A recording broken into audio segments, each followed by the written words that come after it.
ವೇದನೆಯಲ್ಲಿ ಬಂದಿದ್ದೀರೋ, ಯಾರು ಸಂತೋಷದಲ್ಲಿ ಬಂದಿದ್ದೀರೋ ಎಲ್ಲರಿಗೂ ಒಂದೇ ಉತ್ತರ ಸತ್ಯವೇದದಿಂದ ದೇವರು ನಮಗೆ ಕೃಪೆಯಾಗಿ ಕೊಡ್ತಾರೆ.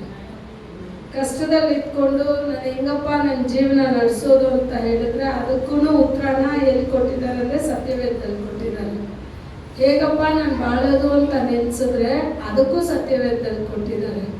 ನಾನು ನಡೆಯೋ ದಾರಿನಲ್ಲಿ ನನ್ಗೆ ಯಾರಪ್ಪ ಜೊತೆಗಾರನಂದ್ರೆ ಅದಕ್ಕೂ ಸತ್ಯವೇದದಲ್ಲಿ ಏನಿದೆ, ಎಲ್ಲದಕ್ಕೂ ಸತ್ಯವೇದದಲ್ಲಿ ನಮ್ಗೆ ಉತ್ತರ ಇದೆ. ನಾವೆಲ್ಲರೂ ತಿರುಗಿಸೋಣ. ಮತ್ತಾಯನು ಬರೆದ ಸುವಾರ್ತೆ 6ನೇ ಅಧಿಕಾರ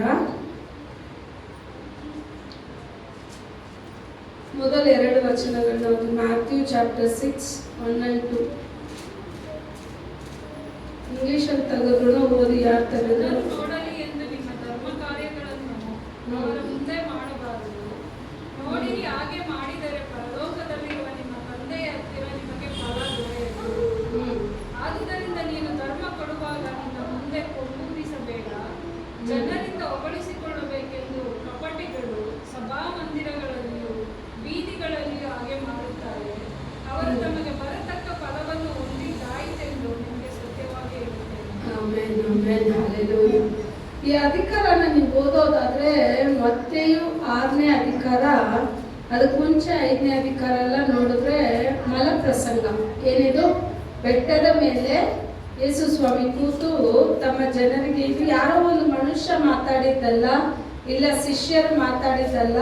ಪ್ರತಿ ಬಾರಿ ಹೇಳ್ತೀವಿ, ಇದು ಯೇಸು ಸ್ವಾಮಿ ಸ್ವತಃ ಭೂಮಿನಲ್ಲಿರುವಾಗ ಯೇಸು ಸ್ವಾಮಿನೇ ಬಾಯಿ ತೆಗೆದು ತಮ್ಮ ಜನರೊಡನೆ ಮಾತಾಡಿದ ಮಾತುಗಳು.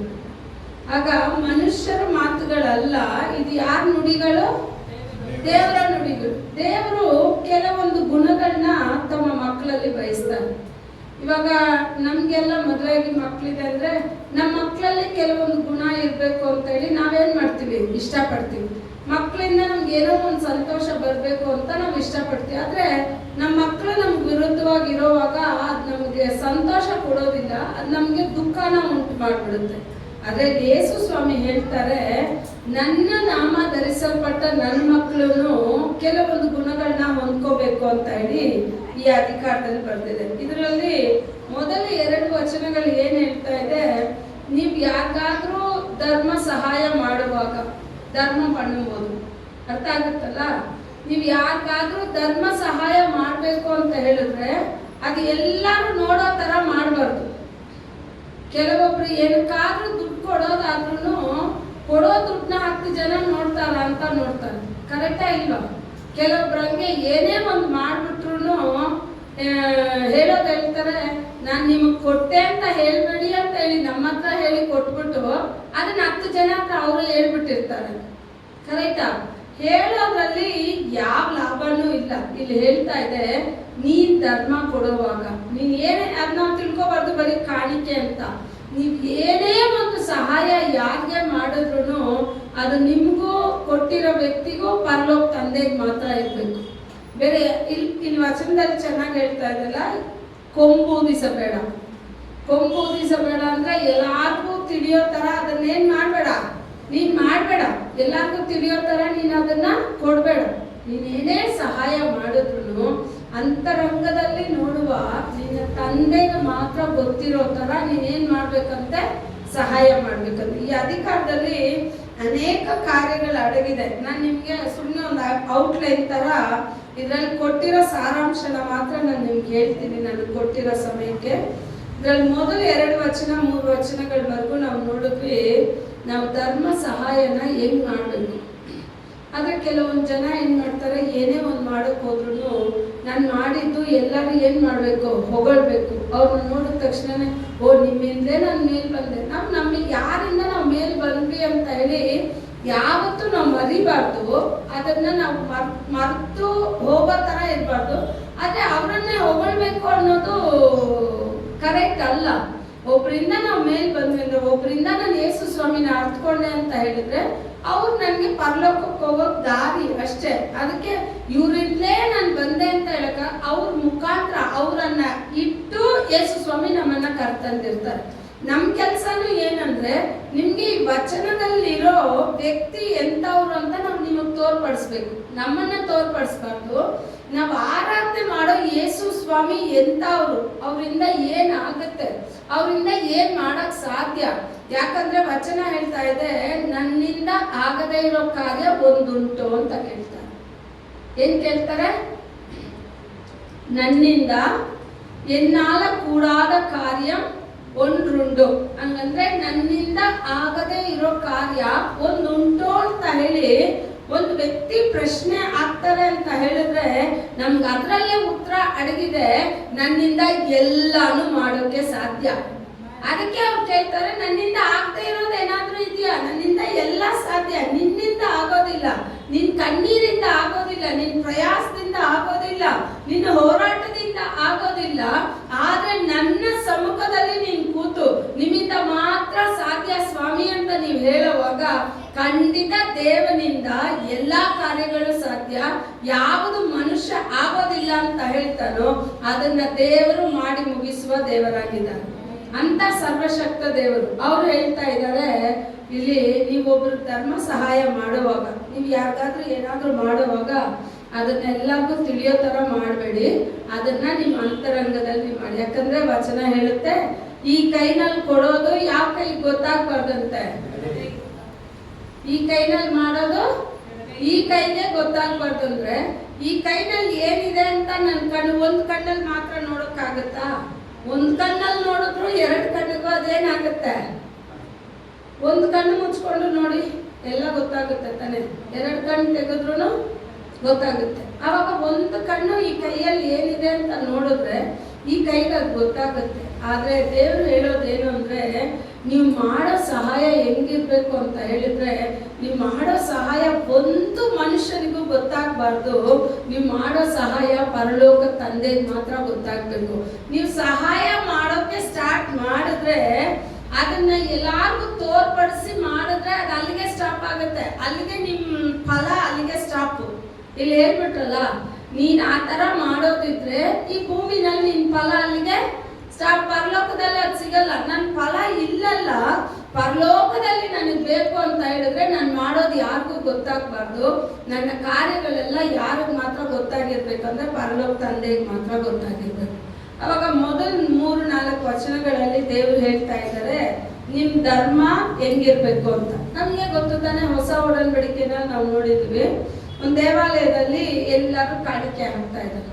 ಎಲ್ಲರೂ ಕಾಣಿಕೆ ಹೆಂಗ ಹಾಕ್ತಾ ಇದ್ದಾರೆ? ಶ್ರೀಮಂತರೆಲ್ಲ ಬಂದು ಅವ್ರ ಬೊಕ್ಕಸಗಳನ್ನ ಬಿಚ್ಚಿ ಕಾಣಿಕೆ ಹಣನ ರಾಶಿ ರಾಶಿ ಅಂತ ಹಾಕ್ತಾ ಇದ್ದಾರೆ. ಯೇಸು ಸ್ವಾಮಿ ಎಲ್ಲ ನೋಡ್ತಾ ಇದ್ದಾರೆ, ಎಷ್ಟೆಷ್ಟು ಕಾಣಿಕೆ.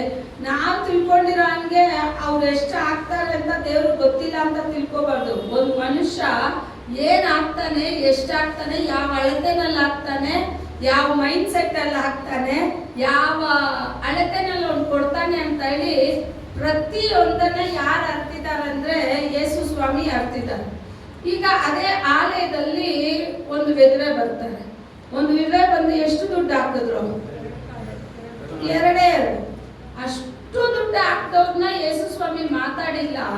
ತಮ್ಮ ಶಿಷ್ಯರಲ್ಲಿ ಹೇಳ್ತಾರೆ, ಇಲ್ಲಿ ಹಾಕಿದ್ರಲ್ಲ ಇವ್ರು ಎಲ್ಲರಿಗಿಂತಲೂ ಜಾಸ್ತಿ ಹಾಕಿದ್ ಯಾರು ಅಂದ್ರೆ ಆ ವಿಧವೆ ಮಾತ್ರ. ಅವರೆಲ್ಲ ತಮ್ಗೆ ಇರೋದ್ರಲ್ಲಿ ಎತ್ತ ಹಾಕಿದ್ರು. ವಿಧವೆ ನಾಳೆ ಅವ್ಳ ಜೀವಿತಕ್ಕೆ ಇರೋದನ್ನೇ ಅವಳು ಇಟ್ಕೊಳ್ದೆ ಅದನ್ನೆಲ್ಲ ಅವಳು ಹಂಗೆ ಹಾಕಿದ್ರು. ಅದ್ ಯೋಚನೆ ಮಾಡಿ, ಯಾವ ಅಳತೆನಲ್ಲಿ ನೀವು ಕೊಡ್ತೀರಾ? ಅವಳು ನೀವೇ ಯೋಚನೆ ಮಾಡಿ, ಆಲಯದಲ್ಲಿ ಎಲ್ಲರೂ ಹಾಕ್ತಾರಲ್ಲ, ಜಾಸ್ತಿ ದುಡ್ಡು ಹಾಕುವಾಗ ಎಲ್ಲರೂ ಯಾರಾದ್ರೂ ನಮ್ಮನ್ನು ನೋಡ್ತಾರ ಇಲ್ವಾ ಅಂತ ನೋಡಿ ಹಾಕ್ತೀವಿ. ಕರೆಕ್ಟಾ ಇಲ್ವಾ? ಕರೆಕ್ಟ್ ತಾನೆ? ನಮ್ಮ ಹತ್ರ ಏನಾದ್ರೂ ಚಿಲ್ಲರೆ ಕಾಸು ಕಡಿಮೆನೋ ಕಾಣಿಕೆನೇ ಇಲ್ಲದೆ ಇರುತ್ತೆ ಒಂದೊಂದು ಟೈಮಲ್ಲಿ. ಆಗ ಮೆತ್ತಿಗೆ ಕಾಣಿಕೆ ಹಾಕುವಾಗ ಹೆಂಗ ಹಾಕ್ತೀವಿ ನಾವು? ಚಿಲ್ಲರೆ ಇದ್ರೆ ಮೇಲಿಂದ ಹಾಕ್ತೀವಾ? ಕೈ ಒಳಗಡೆ ಇರೋದು ನಮ್ಮ ಕೈಗೆ ಬಂದ್ಬಿಡ್ಬೇಕು. ಆ ತರ ಅಷ್ಟು ಒಳಗಡೆ ಇಟ್ಬಿಟ್ಟು ಏನ್ ಮಾಡ್ತೀವಿ? ಯಾರು ನೋಡ್ಬಾರ್ದು. ಅವಾಗ ಆ ವಿಧವೆ ಹಾಕಿರೋವಾಗ ಏನ್ ಮಾಡಿರ್ತಾಳೆ? ಯಾರು ನೋಡ್ಬಾರ್ದು ಅಂತ ಹೇಳಿ ಎಲ್ಲರೂ ಜಾಸ್ತಿ ಆಗ್ತಾ ಇದ್ದಾರೆ.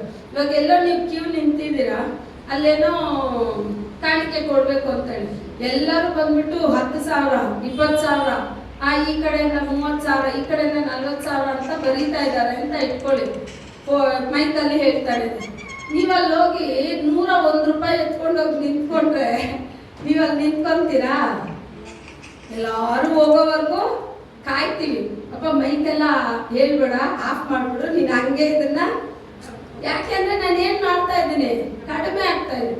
ಆ ಥರನೇ ಆ ವಿಧವೆ ಅವತ್ತು ಭಯ ಬಿದ್ದು ಆ ಕಾಣಿಕೆ ಹಾಕುವಾಗ ಎಷ್ಟೋ ವೇದನೆಯಿಂದ ಹಾಕಿರ್ತಾಳೆ. ಎಲ್ಲರೂ ಎಷ್ಟು ಕೊಡ್ತಾರೆ ದೇವ್ರಿಗೆ, ನನ್ನಲ್ಲಿ ಬರೀ 2 ದುಡ್ಡು ಮಾತ್ರ ಇದೆಯಲ್ಲ ಅಂತೇಳಿ ಅವಳು ಆ ಕಾಣಿಕೆನ ಹಾಕಿದ್ಲು. ಯೇಸು ಸ್ವಾಮಿ ಆ ಕಾಣಿಕೆನ ಘನಪಡಿಸಿದ್ರು. ದೇವ್ರು ಹೇಳ್ತಾರೆ, ಇಲ್ಲಿ ಹಾಕಿದವ್ರಲ್ಲಿರೋ ಎಲ್ಲರಿಗಿಂತಲೂ ಇವಳು ಅಧಿಕವಾಗಿ ಹಾಕಿದಾಳೆ ಅಂತ. ಆಗ ನೀವು ಯಾವ ಅಳತೆನಲ್ಲಿ ಹಾಕ್ತೀರಾ? ಮನಪೂರ್ವಕವಾಗಿ ಹಾಕ್ತೀರಾ, ಇಲ್ಲ ಕಡ್ಡಾಯವಾಗಿ ಆಗ್ಬೇಕು ಅಂತ ಹಾಕ್ತೀರಾ, ಇಲ್ಲಾಂದ್ರೆ ಇದು ಕೊಡ್ಲೇಬೇಕು, ಇಲ್ಲಾಂದ್ರೆ ದೇವ್ರ ಶಾಪ ಬರುತ್ತೆ ಅಂತ ತಿಳ್ಕೊಂಡು ಹಾಕ್ತೀರಾ? ಎಲ್ಲ ಮೈಂಡ್ ಸೆಟ್ಟನ್ನು ದೇವ್ರು ಅರ್ತಿದ್ದಾರೆ. ದೇವ್ರು ಕೊಡುವಾಗ ನಮ್ಮ ಮನಪೂರ್ವಕವಾಗಿ ದೇವ್ರಿಗೆ ಕೊಡ್ಬೇಕು. ಅದು ಏನೇ ಇರಲಿ, ಕಾಣಿಕೆ ಇರಲಿ, ನಮ್ಮ ಸಮಯ ಇರಲಿ, ನಮ್ಮ ಪ್ರಾರ್ಥನೆ ಇರಲಿ, ನಮ್ಮ ಆರಾಧನೆ ಇರಲಿ, ನಮ್ಮ ಸತ್ಯವೇದ ಓದೋದಿರಲಿ, ಯಾವುದು ಕಡ್ಡಾಯವಾಗಿ ಕೊಡಬಾರ್ದು. ದೇವರಿಗೆ ಮನಪೂರ್ವಕವಾಗಿ ಕೊಡಬೇಕು. ಅರ್ಥ ಆಯ್ತಾ? ಇಲ್ಲೇನು ಹೇಳ್ತಾ ಇದ್ದಾರೆ, ಧರ್ಮ ಸಹಾಯ ಮಾಡೋದು ಹೇಳ್ತಾರೆ. ನೆಕ್ಸ್ಟ್ ನೀವು ಓದೋದಾದ್ರೆ ಅಲ್ಲಿ ಹೇಳುತ್ತೆ 5ನೇ ವಚನದಿಂದ 13ವರೆಗೂ ಯಾವ ಕಾರ್ಯ ಹೋಗುತ್ತೆ ಅಂತ ಹೇಳಿದ್ರೆ, ಏನ್ ಕಾರ್ಯ? ಪ್ರಾರ್ಥನೆ, ಪ್ರೇಯರ್ ಹೋಗ್ತಾ ಇದೆ. ಇವಾಗ ಕೆಲವರು ಪ್ರೇಯರ್ ಮಾಡಿದ್ರೇನೆ ಆಕಾಶ ಕಳಚೋಗೋ ತರ, ಕಳಚಿ ಕೆಳಗಡೆ ಬಿದ್ಬಿಡೋ ತರ ಪ್ರೇಯರ್ ಮಾಡ್ತಾರೆ. ಅಷ್ಟು ಪವರ್ಫುಲ್ ಆಗಿರುತ್ತೆ ಪ್ರೇಯರ್. ಅವ್ರ ಮನೇಲಿ ಹೋಗಿ ನೋಡಿ, ಜೀವಿತ ಹಂಗೆ ಆಪೋಸಿಟ್ ಆಗಿರುತ್ತೆ. ನಮಗ್ ನೋಡಿದ ತಕ್ಷಣನೇ ಅಪ್ಪ ಇವ್ರು ಪ್ರಾರ್ಥನೆ ಮಾಡಿದ್ರೆ ಸಭೆನಲ್ಲಿ ಎಲ್ಲ ಒಂದೇ ಗಡಗಡ ಅಂತ ಅಲ್ಲಾಡೋ ತರ ಇದೆ. ಮನೇಲಿ ನೋಡಿದ್ರೆ ಇವ್ರ ಜೀವಿತ ಅಷ್ಟಕ್ಕಷ್ಟು ಏನಾಗಿದೆ, ಆಪೋಸಿಟ್ ಆಗಿದೆ. ದೇವ್ರು ಇಲ್ಲಿ ಹೇಳ್ತಾರೆ, ನೀನ್ ಪ್ರಾರ್ಥನೆ ಹೆಂಗಿರ್ಬೇಕು ಅಂತ ಹೇಳಿದ್ರೆ, ಆಲಯದಲ್ಲಿ ಬಂದ್ರೆ ನಿನ್ ಪ್ರಾರ್ಥನೆ ಕಡಿಮೆ ಇರ್ಬೇಕು. ಯಾಕಂದ್ರೆ ನಮ್ಮ ಬಾಯಿಂದ ಮಾತು ಹೊರಡೋಕ್ ಮುಂಚೆನೆ ದೇವ್ರ ಮಾತು ಯಾವ್ದು ಅಂತ ಗೊತ್ತು. ಅದಕ್ಕೆ ಹೇಳ್ತಾರೆ, ಆಕಾಶದಲ್ಲಿ ನನ್ನ ಸಿಂಹಾಸನ ಇದೆ. ಪ್ರಸಂಗಿನಲ್ಲಿ ಹೇಳ್ತಾರೆ, ಭೂಮಿ ನನ್ನ ಪಾದಪೀಠ, ನೀನ್ ನನ್ನ ಪಾದಪೀಠದಲ್ಲಿ ಭೂಮಿನಲ್ಲಿ ಇದೆಯಾ? ಆಗ ಆಕಾಶದಲ್ಲಿರೋ ನನ್ನ ಹತ್ರ ನೀನ್ ಪ್ರೇಯರ್ ಮಾಡ್ಬೇಕಾದ್ರೆ ನಿನ್ ವಾಕ್ಯಗಳು ಸ್ವಲ್ಪ ಇರ್ಲಿ. ಏನಿರ್ಲಿ? ಸ್ವಲ್ಪ. ಆರಾಧನೆಯಲ್ಲಿ ಬಂದ್ರೆ ಆರಾಧನೆಗೆ ಪ್ರಾರ್ಥನೆ ಅಂದ್ರೆ ಆರಾಧನೆಗೆ ಮಾತ್ರ ಪ್ರಾರ್ಥನೆ, ಆಯ್ತಾ? ಆರಾಧನೆಗೆ ಪ್ರಾರ್ಥನೆ. ಕಾಣಿಕೆಗೆ ಪ್ರಾರ್ಥನೆ ಅಂದ್ರೆ ಕಾಣಿಕೆಗೆ ಮಾತ್ರ ಪ್ರಾರ್ಥನೆ. ಆರಂಭಕ್ಕೆ ಪ್ರಾರ್ಥನೆ ಅಂದ್ರೆ ಆರಂಭಕ್ಕೆ ಮಾತ್ರ. ನಾವು 1ಕ್ಕೆ ಕೊಟ್ರೆ ನೀವು 10ಕ್ಕೆ ಅದರಲ್ಲೇ ಮಾಡಿದ್ರೆ ಟೈಮು ಏನಾಗುತ್ತೆ, ಹೋಗುತ್ತೆ. ಅದು ಒಳ್ಳೆ ತರ ಕಾಣಿಸೋದಿಲ್ಲ. ಎಲ್ಲ ಶಿಸ್ತಾಗಿ ನೀಟಾಗಿ ಇರ್ಬೇಕು ಅಂದ್ರೆ ಯಾವ್ದು ಕೊಟ್ರೋ ಅದಕ್ಕೆ ಮಾಡಿ ಮುಗಿಸ್ಬೇಕು. ಹೇಳಿದ್ರಲ್ಲ, ನಮ್ಮ ಸಭೆನಲ್ಲಿ ಒಂದು ಅಮ್ಮ ಇದ್ರು, ಅಮ್ಮೆ ಅಂತ, ತುಂಬಾ ವಯಸ್ಸಾದವರು. ಕಣ್ಣು ಮುಚ್ಕೊಂಡು ಪ್ರೇಯರ್ ಮಾಡ್ಬಿಟ್ರೆ ಕಣ್ಣೇ ತೆಗೆಯೋದಿಲ್ಲ ಅಮ್ಮ. ಟ್ರೈನಲ್ಲಿ ಹತ್ಸಿ ಕೂರ್ಸಿದಾರೆ ಮೀಟಿಂಗ್ ಮುಗಿದ್ಮೇಲೆ. ಮೆಜೆಸ್ಟಿಕ್ ಅಲ್ಲಿ ಬಂದು ಇಳಿಬೇಕು. ಅವಾಗ ಪ್ರೇಯರ್ ಮಾಡ್ತಾನೆ, ಕಣ್ ತೆಗೆದು ನೋಡ್ಬೇಕಲ್ಲ ಯಾವ ಸ್ಟಾಪ್ ಬಂದಿದೆ ಏನಂತ. ಕಣ್ಣು ಮುಚ್ಕೊಂಡು ಹಂಗೆ ಪ್ರೇಯರ್ ಮಾಡ್ತಾ ಮಾಡ್ತಾ ಮಾಡ್ತಾ ಮಾಡ್ತಾ ಪಕ್ಕದಲ್ಲಿರೋ ಒಂದು ಅಪ್ಪನ ಕೇಳಿದ್ರಂತೆ, ಮೆಜೆಸ್ಟಿಕ್ ಬಂದ್ಬಿಡ್ತಾ. ಆ ಅಪ್ಪ ಹೇಳಿದ್ರೆ ಮೆಜೆಸ್ಟಿಕ್ ಹೋಗಿ 1 ಅವರ್ ಆಯ್ತು, ಮೈಸೂರಿಗೆ ಹೋಗ್ತಾ ಇದ್ದೀನಿ. ಅರ್ಥ ಆಯ್ತಾ? ಆಗ ಪ್ರೇಯರ್ ಅಂತ ಮಾಡ್ತೀವಿ. ಪ್ರೇಯರ್ಗೆ ಅಂತ ಒಂದು ನೇಮನ ಇದೆ.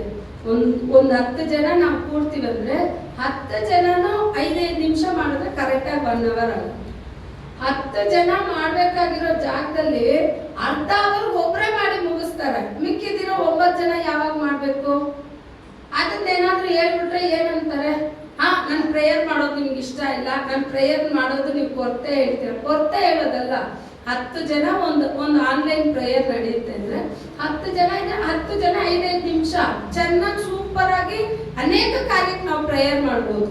ಆಯ್ತಾ? ಇವಾಗ ಬರೀ 3 ಜನ ಮಾತ್ರ ಇದ್ದಾರೆ ಅಂತ ತಿಳ್ಕೊಳ್ಳಿ. ಅವಾಗ ಸಮಯ ತೆಗೆದು ಪ್ರೇಯರ್ ಮಾಡಿ. ಅವಾಗ ಯಾರು ಏನಲ್ಲ, ಯಾಕಂದ್ರೆ ನೆಕ್ಸ್ಟ್ ಯಾರು ಇಲ್ಲ. ಇರೋ ನಾವು 3 ಜನ ಸಮಯನ ವೆಚ್ಚ ಮಾಡಿ ತೆಗೆದು ನಾವು ಪ್ರೇಯರ್ ಮಾಡ್ಬೋದು. 10 ಜನ ಇರೋವಾಗ ಏನ್ ಮಾಡ್ಬೇಕು? ಅವಾಗ ಪ್ರೇಯರ್ಗಳು ದೇವ್ರು ಎಲ್ಲಾನು ಕಲ್ಸ್ಕೊಡ್ತಾ ಇದ್ದಾರೆ. ದೇವ್ರು ಯಾವಾಗ್ಲೂ ನೀವು ನೋಡಿ, ಹೊಸ ಒಡಂಬಡಿಕೆನಲ್ಲಿ ಅನೇಕ ಕಡೆ ದೇವ್ರು ಎಲ್ಲಾದ್ರೂ ಪ್ರೇಯರ್ ಮಾಡಕ್ ಬಂದ್ರು. ಕರೆಕ್ಟಾ? ಎಲ್ಲಾದ್ರೂ ದೇವ್ರು ಅರ್ಧ ಅವರ್ ಇಟ್ಟು ದೆವ್ವನ ಓಡಿಸಿರೋದು ನೋಡಿದ್ದೀರಾ? ಅರ್ಧ ಅವರ್ 3/4 ಅವರ್ ತಗೊಂಡು ಒಂದು ವ್ಯಕ್ತಿಗೆ ಸುಖ ಕೊಟ್ಟಿದ್ದನ್ನ ನೋಡಿದ್ದೀರಾ? ಒಂದೇ ಮಾತು. ಯಾಕೆ ಅವ್ರು ಒಂದು ಮಾತಲ್ಲಿ ಎಲ್ಲಾನು ಓಡಿಸಿದ್ರು, ಒಂದು ಮಾತಲ್ಲಿ ಸುಖನ ದಯಪಾಲಿಸಿದ್ರು? ಯಾಕೆ ಅಂತ ಹೇಳಿದ್ರೆ, ಭೂಮಿನಲ್ಲಿ ಯೇಸು ಸ್ವಾಮಿ ಇರುವಾಗ 100 ಮನುಷ್ಯರ ತರ ನಮ್ ತರ ಪಾಡುಳ್ಳ ಮನುಷ್ಯರೇ. ಆ ತಂದೆನೆ, ಆ ಕುಮಾರನೇ ಇಡೀ ರಾತ್ರಿ ಎಲ್ಲ ತಂದೆಯಲ್ಲಿ ಪ್ರೇಯರ್ ಮಾಡ್ತಾ ಇದ್ದಾರೆ. ಬೆಳಗ್ಗೆ ಸೇವೆ ಮಾಡ್ಬೇಕಂದ್ರೆ ರಾತ್ರಿ ಏನ್ ಮಾಡ್ತಾ ಇದ್ದಾರೆ? ಪ್ರೇಯರ್ ಮಾಡ್ತಾ ಇದ್ದಾರೆ. ರಾತ್ರಿ ಎಲ್ಲ ತಂದೆ ಬಳಿಯಲ್ಲಿ ನಿಂತು ಪ್ರೇಯರ್ ಮಾಡಿ, ಪ್ರೇಯರ್ ಅಲ್ಲಿ ಚೆನ್ನಾಗಿ ಬಲ ಹೊಂದ್ಕೊಂಡು, ಅಭಿಷೇಕನ ಹೊಂದ್ಕೊಂಡು ಮಕ್ಕಳ ಮಧ್ಯದಲ್ಲಿ ಸೇವೆ ಮಾಡ್ತಾ ಇದ್ದಾರೆ. ಇವಾಗ ಸೇವೆಯಲ್ಲಿ ಯೇಸು ಸ್ವಾಮಿ ಬಂದು ಗದರಿಸಿದ ತಕ್ಷಣ ಒಂದು ದೆವ್ವ ಹಿಡಿದು ಓಡ್ ಬರ್ತಾನೆ. ಯಾರು ಶಿಷ್ಯರು ಯಾರು ಇಳಿದಿಲ್ಲ. ಸಮುದ್ರದ ತಳದಲ್ಲಿ ಬಂದು 13 ಜನ ಹೋಗ್ತಾರೆ. ಎಷ್ಟು ಜನ ಇಳಿಬೇಕು? 13 ಜನನೂ ಇಳಿಬೇಕು. ಅಲ್ಲಿ ಇಳಿಯೋಕೆ ಮುಂಚೆ ಹಡಗ್ ಬಂದು ಆ ತೀರದಲ್ಲಿ ನಿಲ್ಲುತ್ತೋ ಇಲ್ವೋ, ಗೋರಿ ಕರೆಕ್ಟಾ? ಗೋರಿಗಳ ಮಧ್ಯದಿಂದ ಒಬ್ಬ ಓಡ್ ಬರ್ತಾನೆ. ಅವನ ಅವತಾರ ಹೆಂಗಿದೆ ಅಂದ್ರೆ ಅವನ ಮೈ ಮೇಲೆ ಬಟ್ಟೆನೇ ಇಲ್ಲ. ಒಂದು ಸೌಂಡ್ ಕೊಡ್ತಾನೆ ನೋಡಿ. ಸೌಂಡ್ ಕೊಟ್ಟಿದ್ದಕ್ಕೆ ಒಬ್ರು ಹಡಗಿಂದ ಇಳಿದೇ ಇಲ್ಲ. 12 ಜನ ಎಲ್ಲಂದ್ರೆ ಹಂಗೆ ಕೂತ್ಬಿಟ್ಟಿದ್ದಾರೆ. ಎಲ್ಲಿ? ಹಡಗಲ್ಲಿ. ಯಾಕಂದ್ರೆ ರಾತ್ರಿ ಎಲ್ಲ ಪ್ರೇಯರ್ ಇಲ್ಲ. ಅವ್ರದ್ದೇನು ಸುಮ್ನೆ ಹಂಗೆ ಹಿಂಗೆ ರೋಲ್ ಕಾಲ್ ಮಾಡೋ ತರ ಓಡಾಡ್ತಾ ಇದ್ರು. ರಾತ್ರಿ ಎಲ್ಲ ಪ್ರಾರ್ಥನೆಯಲ್ಲಿ ಇದ್ದಿದ್ದು ಯಾರಂದ್ರೆ ಯೇಸು ಸ್ವಾಮಿ ಮಾತ್ರ. ಯೇಸು ಸ್ವಾಮಿ ಧೈರ್ಯವಾಗಿ ದಡದಲ್ಲಿ ಇಳಿದ್ರು. ಇಳಿದ ತಕ್ಷಣನೇ ಕಿರ್ಚ್ಕೊಂಡು ಓಡ್ ಬಂದು ಎಲ್ಲಿ ಬೀಳ್ತಾನಂದ್ರೆ ಯೇಸುವಿನ ಪಾದದಲ್ಲಿ ಬಿದ್ದು ಅವ್ನು ಕೇಳ್ತಾನೆ, ಸ್ವಾಮಿ ನಿನ್ಗೂ ನನ್ಗೂ ಏನಿದೆ? ಇನ್ನು ಕಾಲನೇ ಬಂದಿಲ್ಲ, ಯಾಕೆ ನೀನ್ ನನ್ ಓಡ್ಸೋಕ್ ಬಂದಿದೆ? ಅದಕ್ಕೆ ಒಂದ್ ಕಾಲ ಇದೆ ಅಂತ ಅದು ಗೊತ್ತು ನೋಡಿ. ತಮ್ಮ ಜನರಿಗೆನೆ ಯಾವ ಕಾಲ ಅಂತ ಗೊತ್ತಿಲ್ಲ, ಯಾವ ವೇಳೆ ಅಂತ ಗೊತ್ತಿಲ್ಲ, ಒಂದು ಗೊತ್ತಿಲ್ಲ. ಅದಕ್ಕೆ ಗೊತ್ತಿದೆ. ಅದಕ್ಕೆ ಹೇಳ್ತಾ ಇದೆ, ಇನ್ನೂ ಟೈಮ್ ಇದೆ. ನೀವ್ ಯಾಕೆ ಇಷ್ಟು ಬೇಗ ಬಂದ್ರಿ ನಮ್ಮನ್ನ ಓಡ್ಸಕ್ಕೆ? ದಯವಿಟ್ಟು ನಮ್ಮನ್ನ ಓಡಿಸ್ಬೇಡಿ. ದೇವ್ರು ಎಷ್ಟು ಕೃಪೆ ಉಳ್ಳ ದೇವ್ರು ನೋಡಿ. ಸೈತಾನನ ಪ್ರಾರ್ಥನೆಗೂ ಕಿವಿ ಕೊಟ್ಟಿದ್ದಾನೆ. ಅದೇ ವಿಶೇಷ. ಅದೇನ್ ಹೇಳ್ತಾ ಇದೆ? ಅದು ಸ್ವಾಮಿ ನಮ್ಮನ್ನ ದೇವ್ರು ಓಡಿಸಿದ್ರೆ ಸೀದಾ ಎಲ್ಲಿ ಹೋಗ್ಬೇಕು? ಪಾತಾಳಕ್ಕೆ ಹೋಗ್ಬೇಕು. ನೆಕ್ಸ್ಟ್ ಅದು ಏನು ಮಾಡಕ್ ಆಗೋದಿಲ್ಲ. ಆದ್ರೆ ಅದ್ ಬೇಡ್ಕೊಳ್ತಾ ಇದೆ, ಸ್ವಾಮಿ ಇನ್ನೂ ಟೈಮ್ ಇದೆ. ನಿಮ್ ಟೈಮ್ ನಿಮಗ್ ಗೊತ್ತು, ನನ್ಗೂ ಗೊತ್ತು. ನನ್ನ ಈಗೆಲ್ಲ ನೀವು ಕಟ್ಟಾಕ ತರ ಇಲ್ಲ. ಆದ್ರೆ ನಾನು ಈ ಮನುಷ್ಯನ ಬಿಟ್ಟು ಹೋಗ್ತೀನಿ. ಹೋದ್ರೆ ನಾನು ಇಲ್ಲೂ ಅಲ್ಲ ಅಲಿಬೇಕು. ಅಲ್ಲಿ ಮಲೆ ಮೇಲೆ ಹಂದಿಗಳು ಮೇಯ್ತಾ ಇದೆಯಲ್ಲ, ನಮ್ಮನ್ನ ಹಂದಿ ಒಳಗಡೆ ಕಳಿಸ್ಬಿಡು. ನಾವು ಹಂದಿ ಒಳಗಡೆ ಏನ್ ಮಾಡ್ತೀವಿ? ಇವಾಗ ಎಷ್ಟು ಮನುಷ್ಯನಲ್ಲಿ ಇತ್ತು ಆ ದುರಾತ್ಮ? ಒಂದು ಮನುಷ್ಯನಲ್ಲಿತ್ತು. ಹಂದಿಗಳು ಎಷ್ಟಿತ್ತು? ಕರೆಕ್ಟ್ ಆಗಿ ಹೇಳಿ. ನಂಬರ್ ಕೊಟ್ಟಿದ್ದಾರೆ ಸತ್ಯವೇದದಲ್ಲಿ. 2000 ಹಂದಿಗಳು. ಎಷ್ಟು? 2000 ಹಂದಿಗಳಲ್ಲಿ ದೇವ್ರು ಹೇಳ್ತಾರೆ, ಸರಿ ಹೋಗು, ಹಂದಿಗಳ ಹತ್ರ ನೀನು ಹೋಗು ಅಂತ ಹೇಳ್ತಾರೆ. ಆ ಒಂದು ದುರಾತ್ಮ ಆ 2000 ಹಂದಿ ಒಳಗಡೆ ಹೋಗಿದ್ದೆ ತಡ ಒಂದು ಹಂದಿನೂ ಮಿಕ್ಕಿಲ್ಲ. ಅಷ್ಟು ಹಂದಿಗಳು ಮಲೆ ಮೇಲಿಂದ ಸಮುದ್ರದ ಒಳಗಡೆ ತೂಗ್ಬಿಡ್ತಂತೆ. ಒಂದು ಮನುಷ್ಯನಲ್ಲಿ ಅವಾಗ ಎಷ್ಟು ದುರಾತ್ಮ ಇತ್ತು ಅರ್ಥ ಆಯ್ತಾ ನಿಮ್ಗೆ?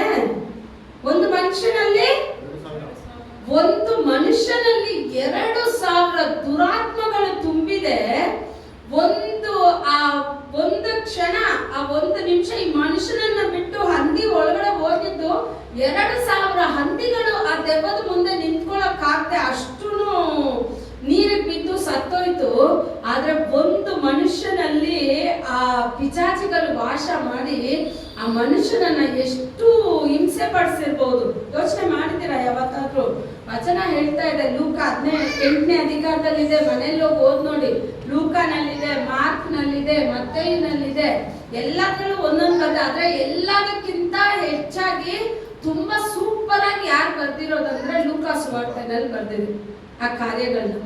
ಆ ಮನುಷ್ಯನು ದೇವರ ಪಾದದಲ್ಲಿ ಬಂದ ತಕ್ಷಣನೇ ಅಲ್ಲಿ ಹೇಳ್ತಾ ಇದೆ, ಒಬ್ರೊಬ್ರು ಒಂದೊಂದ್ ತರ. ಯಾರು ಆ ಕಲ್ಲರ ಕಡೆಗೆ ಹೋಗೋಕ್ ಆಗ್ತಾ ಇರ್ಲಿಲ್ಲ ಅಂತೆ.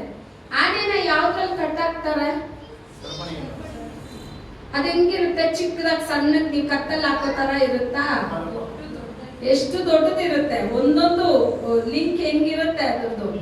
ಅಂತ ಒಂದು ಏನ್ ಹೇಳಿದ್ರೆ ಸರಪಾಣಿನ, ಅಂತ ಒಂದು ಸರಪಾಣಿ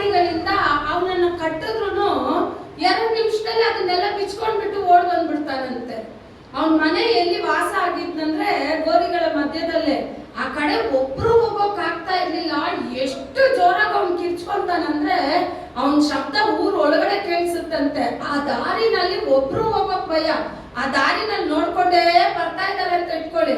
ಅವನ ಗೋರಿ ಒಳಗಡೆಯಿಂದ ಎದ್ದು ನಿಂತು ಬ್ಯಾ ಅಂತ ಕಿರ್ಚಿದ್ರೆ ಅವನ ಅಷ್ಟೇ ಸತ್ತೋಗ್ತಾನೆ ಅಲ್ಲೇ.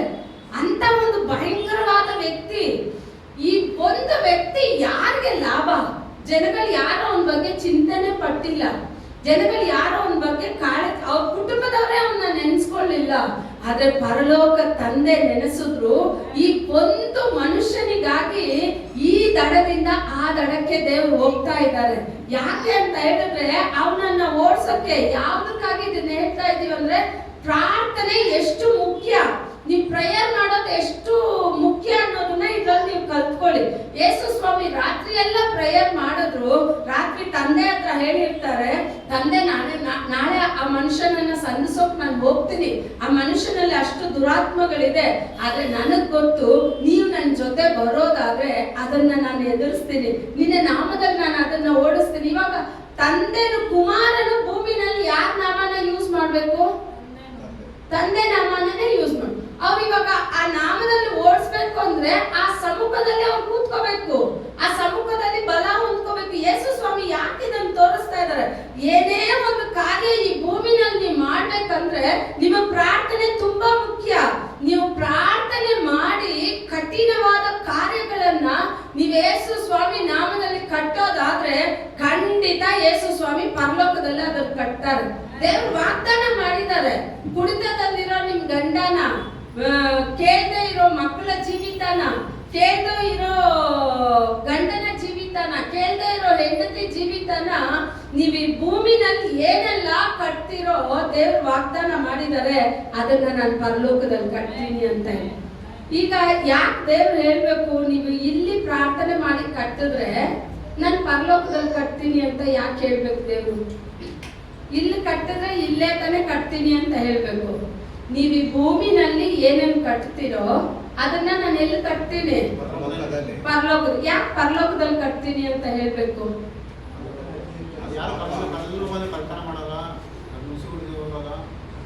ಕರೆಕ್ಟಾಗಿ ಬಂದ್ರಿ, ಹತ್ರ ಬಂದ್ರಿ. ಇಲ್ಲಿ ಸಿಂಪಲ್, ತುಂಬಾ ಈಸಿ. ಇಲ್ಲಿ ಕಟ್ಟಿದ್ರೆ ಇಲ್ಲಿ ನಾನು ಕಟ್ತೀನಿ, ಸರಿನಾ? ದೇವ್ರು ಇಲ್ಲಿ ಕಟ್ತೀನಿ ಅಂತ ಹೇಳಲ್ಲ. ನೀನ್ ಭೂಮಿನಲ್ಲಿ ಏನೆಲ್ಲ ಕಟ್ತಿರೋ, ಸರಿನಾ? ಅಪ್ಪ ಕಠಿಣವಾದ ನನ್ನ ಗಂಡ ಹೃದಯನ ನೀನು ಮೃದುವಾಗಿ ಮಾಡೋಕ್ ನಿನ್ನಿಂದ ಸಾಧ್ಯ. ಈತನಲ್ಲಿ ಕಠಿಣವಾಗಿರೋ ಕಾರ್ಯಗಳನ್ನೆಲ್ಲ ನಾನು ಯೇಸು ಸ್ವಾಮಿ ನಾಮದಲ್ಲಿ ಕಟ್ತೀನಿ ಅಂತ ಹೇಳಿದ್ರೆ ಯೇಸು ಸ್ವಾಮಿ ಎಲ್ಲಿ ಕಟ್ತಾರೆ? ಪರಲೋಕದಲ್ಲಿ ಕಟ್ತಾರೆ, ಸರಿನಾ? ಇಲ್ಲಿ ಕಟ್ಟಿದ್ರೆ ಯಾರಾದ್ರೂ ಬಿಚ್ಬಿಡ್ಬಹುದು. ಪರಲೋಕದಲ್ಲಿ ಕಟ್ಟಿದ್ರೆ ಯಾರಾದ್ರೂ ಹೋಗಿ ಬಿಚ್ಚೋಕ್ ಸಾಧ್ಯನಾ? ಪರಲೋಕದಲ್ಲಿ ಕಟ್ಟಿದ್ರೆ ಯಾರು ಬಿಚ್ಚಬೇಕು? ಮತ್ತೆ ದೇವ್ರೇ ಬಿಚ್ಚಬೇಕು. ಆಗ ನೀವು ಈ ಭೂಮಿನಲ್ಲಿ ಏನೇನು ಕಟ್ತಿರೋ ಅದು ನಾನು ಪರಲೋಕದಲ್ಲಿ ಕಟ್ತೀನಿ. ನೀವು ಯಾವ್ದನ್ನೆಲ್ಲ ಬಿಡುಗಡೆ ಬೇಕು ಅಂತ ಬಿಡುಗಡೆನ ಇಲ್ಲಿ ಬಯಸ್ತಿರೋ ಅದು ಪರಲೋಕದಲ್ಲಿ ಬಿಡಿಸ್ತೀನಿ. ಪರಲೋಕದಲ್ಲಿ ದೇವರು ಬಿಡಿಸ್ಬಿಟ್ರೆ ಭೂಮಿನಲ್ಲಿ ಕಟ್ಟೋಕ್ ಒಬ್ಳಿಂದ ಸಾಧ್ಯ ಇಲ್ಲ. ಭೂಮಿನಲ್ಲಿ ದೇವರು ನಾವು ಕಟ್ಟೋದನ್ನ ಪರಲೋಕದಲ್ಲಿ ಕಟ್ಟಿಬಿಟ್ರೆ ಇಲ್ಲಿ ಬಿಚ್ಚೋಕ್ ಒಬ್ಳಿಂದ ಸಾಧ್ಯ ಇಲ್ಲ. ಅಂತ ಒಂದು ಸರ್ವಶಕ್ತನಾದ ದೇವರು ನೀವು ದಿನ ಕಟ್ಟಬೇಕು. ದಿನ ಸೈತಾನನ ಕಾರ್ಯಗಳನ್ನೆಲ್ಲ ಗದರಿಸಿ ಕಟ್ಟಬೇಕು. ದೇವ್ರೆ ನಿನ್ನ ನಾಮದಲ್ಲಿ ಕಟ್ತಾ ಇದ್ದೀನಿ, ನಿನ್ನ ನಾಮದಲ್ಲಿ ನಾನು ಬಿಡುಗಡೆ ಬೇಡ್ತಾ ಇದ್ದೀನಿ, ನಿನ್ನ ನಾಮದಲ್ಲಿ ನಾನು ಸೌಖ್ಯತನ ಬೇಡ್ತಾ ಇದ್ದೀನಿ ಅಂತ ಹೇಳಿ ನೀವು ಪ್ರಾರ್ಥನೆ ಮಾಡೋದಾದ್ರೆ ದೇವ್ರು ಇಲ್ಲಿ ಹೇಳ್ತಾರೆ ನಿಮ್ ಪ್ರಾರ್ಥನೆ ಹೆಂಗಿರ್ಬೇಕು. ಕೆಲವೊಂದು ಜನ 10 ಜನ ನಾವು ಕೂಡಿರೋವಾಗ್ಲೇ ಕಣ್ಣೀರಿಂದ ಪ್ರೇಯರ್ ಮಾಡ್ತೀರ. ಮನೆಯಲ್ಲಿ ಎಷ್ಟು ಜನ ಕಣ್ಣೀರಿಂದ ಪ್ರೇಯರ್ ಮಾಡ್ತೀರ? ಮನೆಯಲ್ಲಿ ನಿಮ್ ಕಣ್ಣೀರ ಪ್ರಾರ್ಥನೆ ಖಂಡಿತ ಯೇಸು ಸ್ವಾಮಿ ಕೇಳ್ತಾರೆ. ಅದಕ್ಕೆ ಇವತ್ತು ನಿಮಗೆ ಸದೋತ್ರನ ಕಳಿಸಿದ್ದಾರೆ. ಇವತ್ತೇನ್ ಕಳಿಸಿದ್ದಾರೆ? ಇದು ನನ್ನ ಸಂದೇಶ ಅಲ್ಲ. ಇವತ್ತು ಬೆಳಗ್ಗೆ ಆತ್ಮ ಸ್ವರೂಪನು ಬದಲಾಯಿಸಿದ ಕಾರ್ಯ ಇದು, ಸರಿನಾ? ಆಗ ನೀವು ಯೋಚನೆ ಮಾಡಿ ನೋಡಿ, ನಿಮ್ಮ ಪ್ರಾರ್ಥನೆ ಹೆಂಗಿರ್ಬೇಕು ಅಂತ ಹೇಳಿದ್ರೆ ದೇವ್ರು ಹೇಳ್ತಾರೆ ನಿನ್ ಪ್ರಾರ್ಥನೆ ಹೆಂಗಿರ್ಬೇಕು, ನಿನ್ನ ಉಪವಾಸ ಹೆಂಗಿರ್ಬೇಕು. ನೀನು ಉಪವಾಸ ತೆಗ್ದಿರೋವಾಗ 10 ಜನರ ಮುಂದೆ ಹಂಗೆ ಮುಖ ಎಲ್ಲ ಬಾಡಿ ಹಂಗೆ ಒಂಥರ ಬಿದ್ದೋಗೋ ತರ ಅವ್ರು ಕೆಲವು ಯಾಕೆ ಹಿಂಗ್ ಸಪ್ಪಗಿದ್ರು ಅಂದ್ರೆ ನಾನು 3 ದಿವಸದಿಂದ ಉಪವಾಸ. ಅಲ್ಲಿಗೆ ಹೋಯ್ತು ನೀನು ಉಪವಾಸ. ಏನೋ ಅಲ್ಲೇ ಹೋಯ್ತು ಉಪವಾಸ. ನೀನು ಉಪವಾಸ ಇರೋದು ನಿನಗೂ ನಿನ್ ದೇವರಿಗೆ ಮಾತ್ರ ಗೊತ್ತಿರ್ಬೇಕು. ನೀನ್ ಪ್ರಾರ್ಥನೆ ಮಾಡೋದು ನಿನ್ಗೂ ನಿನ್ ದೇವರಿಗೆ ಮಾತ್ರ ಗೊತ್ತಿರ್ಬೇಕು, ಬೇರೆಯವ್ರಿಗೆ ಗೊತ್ತಾಗ್ಬಾರ್ದು. ಉಪವಾಸ ಯಾರಿಗೂ ಗೊತ್ತಾಗ್ಬಾರ್ದು. ಉಪವಾಸದಲ್ಲಿ ನಿಮ್ ಮುಖ ಹೆಂಗಿರ್ಬೇಕು ಅಂದ್ರೆ ಕಳೆ ನೀವು ಆಹಾರ ತಿಂದ್ರೂ ಅಷ್ಟು ಮುಖ ಸಮೃದ್ಧಿ ಇರಲ್ಲ. ಅಂತ ಒಂದು ಸಮೃದ್ಧಿ ಯಾವಾಗ ಇರುತ್ತೆ ಅಂದ್ರೆ, ಸರಿನಾ? ಸತ್ಯವೇದದಲ್ಲಿ ತುಂಬಾ ಜನ ಇದ್ದಾರೆ. 40 ದಿವಸ ಮೋಶೆ ಊಟನೂ ಇಲ್ಲ ನೀರು ಇಲ್ಲ. ಶರೀರದಲ್ಲಿದ್ರೆ ಇರಕ್ಕಾಗೋದಿಲ್ಲ, ಶರೀರದಲ್ಲಿ ಇಲ್ಲ. ಶರೀರದಿಂದ ಆಚೆ ಬಂದು ಆತ್ಮನಲ್ಲಿ ದೇವರೊಂದಿಗೆ ಸಂಚರಿಸ್ತಾ ಇದ್ದಾರೆ. 40 ದಿವಸಗಳು ಬಿಟ್ಟು ಮೋಶೆ ಇಳಿದು ಬರ್ತಾ ಇದ್ದಾರೆ. 40 ದಿವಸ ಊಟ ನೀರು ಇಲ್ಲದೆ ಮೋಶೆ ಇಳಿದು ಬರುವಾಗ ಹೆಂಗ್ ಬರ್ಬೇಕು? ಮಲೆಯಿಂದ ಬರೋವಾಗ್ಲೇನೆ ಅಲ್ಲೇ ಯಾರಾದ್ರೂ ಇಬ್ರು ಇರ್ಬೇಕು ಕೈ ಕೊಡೋಕೆ, ಕರೆಕ್ಟಾ? ಆದ್ರೆ ವಚನ ಹೇಳ್ತಾ ಇದೆ, ಮೋಶೆ ಇಳಿದು ಬರೋವಾಗ ಮೋಶೆ ಮುಖದಲ್ಲಿರೋ ಪ್ರಸನ್ನತೆ ಜನರು ನೋಡಕ್ ಆಗಿಲ್ಲ ಅಂತೆ. ಜನರು ಹೇಳ್ತಾರೆ, ಮೋಶೆ ನಿನ್ ಮುಖ ಮುಚ್ಕೊಂಡು ನಮ್ಮಿಂದ ನೋಡಕ್ ಆಗ್ತಾ ಇಲ್ಲ. ಯಾಕೆ ಅಂದ್ರೆ ಉಪವಾಸದಲ್ಲಿ ದೇವ್ರು ಎಷ್ಟು ಅವ್ರ ಆತ್ಮನ ಬಲ ಪಡಿಸಿದ್ರು ಅಂದ್ರೆ, ಎಷ್ಟು ಪ್ರಕಾಶ ಅಂದ್ರೆ ಜನರು ನೋಡೋಕೆ ಭಯ ಬೀಳ್ತಾ ಇದ್ರಂತೆ. ನಿಮಗ್ ಗೊತ್ತಾ, ಮೋಶೆನೆ ಮೊದಲು ಪರ್ದೆ ಹಾಕಿದ ಒಂದು ಮನುಷ್ಯ ಯಾರಂದ್ರೆ ಮೋಶೆ. ಮುಸ್ಲಿಮ್ಸ್ ಅವ್ರು ಹಾಕಿರ್ತಾರಲ್ಲ ಅದೇ ತರಾನೇ ಪರ್ದೆ ಮುಖದ ಮೇಲೆ, ಬರೀ 2 ಕಣ್ಣಿಂದ ಮಾತ್ರ ಮೋಶೆ ನೋಡ್ಬೇಕು. ಯಾಕಂದ್ರೆ ಮೋಶೆ ಮುಖ ಒಬ್ರಿಗೂ ನೋಡಕ್ ಆಗ್ತಾ ಇಲ್ಲ. ಅಂತ ಒಂದು ಪ್ರಸನ್ನತೆ, ಅಂತ ಒಂದು ಮಹಿಮೆ. ಅದಕ್ಕೆ ಪೌಲನ್ ಬರೆಯುವಾಗ, ಕೊರಿಂಥದಲ್ಲಿ ಬರೆಯುವಾಗ ಪೌಲನ್ ಹೇಳ್ತಾರೆ, ಒಂದು ಕುರಿ ದನ ಅಂತ ಬಲಿ ಕಾಲದಲ್ಲಿದ್ದ ಮೋಶೆ ಮುಖಾನೇ ಜನಗಳಿಗೆ ನೋಡಕ್ಕಾಗದೆ ಅಷ್ಟು ಪ್ರಕಾಶ ಇತ್ತು ಅಂತ ಹೇಳಿದ್ರೆ, ಮಹಿಮೆಯ ಯೇಸು ಕ್ರಿಸ್ತನ ರಕ್ತದಲ್ಲಿ ಬಾಳೋ ನಮ್ಮ ಮುಖ ಇನ್ನೂ ಎಷ್ಟು ಪ್ರಕಾಶವಾಗಿರ್ಬೇಕು. ನಮ್ಮ ಮುಖ ಬಾಡೋಗಿದೆ, ನಮ್ಮ ಮುಖದಲ್ಲಿ ಪ್ರಸನ್ನತೆನೇ ಇಲ್ಲ. ಯಾಕೆ ಅಂದ್ರೆ ದೇವರ ಮೇಲೆ ವಿಶ್ವಾಸ ಇಲ್ಲ, ದೇವರ ಮೇಲೆ ನಂಬಿಕೆ ಇಲ್ಲ. ನಾವು ಆರಾಧನೆ ಮಾಡೋ ದೇವರು ಸತ್ತ ದೇವರು ಅಲ್ಲ. ನಾವು ಆರಾಧನೆ ಮಾಡೋ ದೇವರು ಯುಗ ಯುಗಕ್ಕೂ ಜೀವಿಸುವ ದೇವರು, ಸರ್ವಶಕ್ತನಾದ ದೇವರು. ಆತನಿಗೆ ಅಂತ್ಯವೇ ಇಲ್ಲ. ಅಂತ್ಯವೇ ಇಲ್ಲದ ಆತನನ್ನೇ ನಾವು ಆರಾಧನೆ ಮಾಡ್ತಾ ಇದೀವಿ. ಸುಮ್ನೆ ಇರೋ ಕಲ್ಲು ಮಣ್ಣನ್ನ ಆರಾಧನೆ ಮಾಡ್ತಾ ಇಲ್ಲ. ಜೀವದಿಂದ ಎದ್ದ ಯೇಸು ಕ್ರಿಸ್ತನನ್ನ ಆರಾಧನೆ ಮಾಡೋ ನಮ್ಗೆ ಎಷ್ಟೊಂದು ಅಹಂಕಾರ ಇರ್ಬೇಕು, ಎಷ್ಟೊಂದು ಹೆಮ್ಮೆ ಇರ್ಬೇಕು, ಎಷ್ಟೊಂದು ಏನ್ ಹೇಳ್ಬೇಕು, ಈ ಸಂತೋಷಕ್ಕೆ ಲೆಕ್ಕನೇ ಇಲ್ಲ. ಅದನ್ನ ಯಾವ್ದ್ರಲ್ಲೂ ವರ್ಣಿಸೋಕ್ಕೂ ಆಗೋದಿಲ್ಲ. ಅಂತ ಒಂದು ಸರ್ವಶಕ್ತನಾದ ದೇವರು. ಈಗ ಯೋಚನೆ ಮಾಡಿ ನೀವು, ಮೋಶೆ ಮಾತ್ರ ಅಲ್ಲ, ಎಲಿಯನು ಅಷ್ಟೇ. 1 ದಿವಸನೇ ಊಟ. 1 ದಿವಸ ಊಟ, ಎಷ್ಟು ದಿನ ಪ್ರಯಾಣ? 40 ದಿವಸ. 1 ದಿವಸ ಊಟದಲ್ಲಿ 1 ವೇಳೆ ತಿಂದುಬಿಟ್ಟು 2ನೇ ವೇಳೆ ಊಟ ಇಲ್ಲ ಅಂದ್ರೆ ಗೊಣಗೋ ಜನ ಎಷ್ಟು ಜನ ಇದಾರೆ ಗೊತ್ತಾ ನಿಮ್ಗೆ? ನಮಗೂ ಒಂದೊಂದ್ಸಲ ಸಿಟ್ಟು ಬಂದ್ಬಿಡುತ್ತೆ. 10 ದಿನ ಊಟ ಮಾಡ್ದಂಗೆ ಗೊಣಗ್ತಾರೆ. ಊಟಕ್ಕೆ ಎಷ್ಟು ಪ್ರಾಮುಖ್ಯ.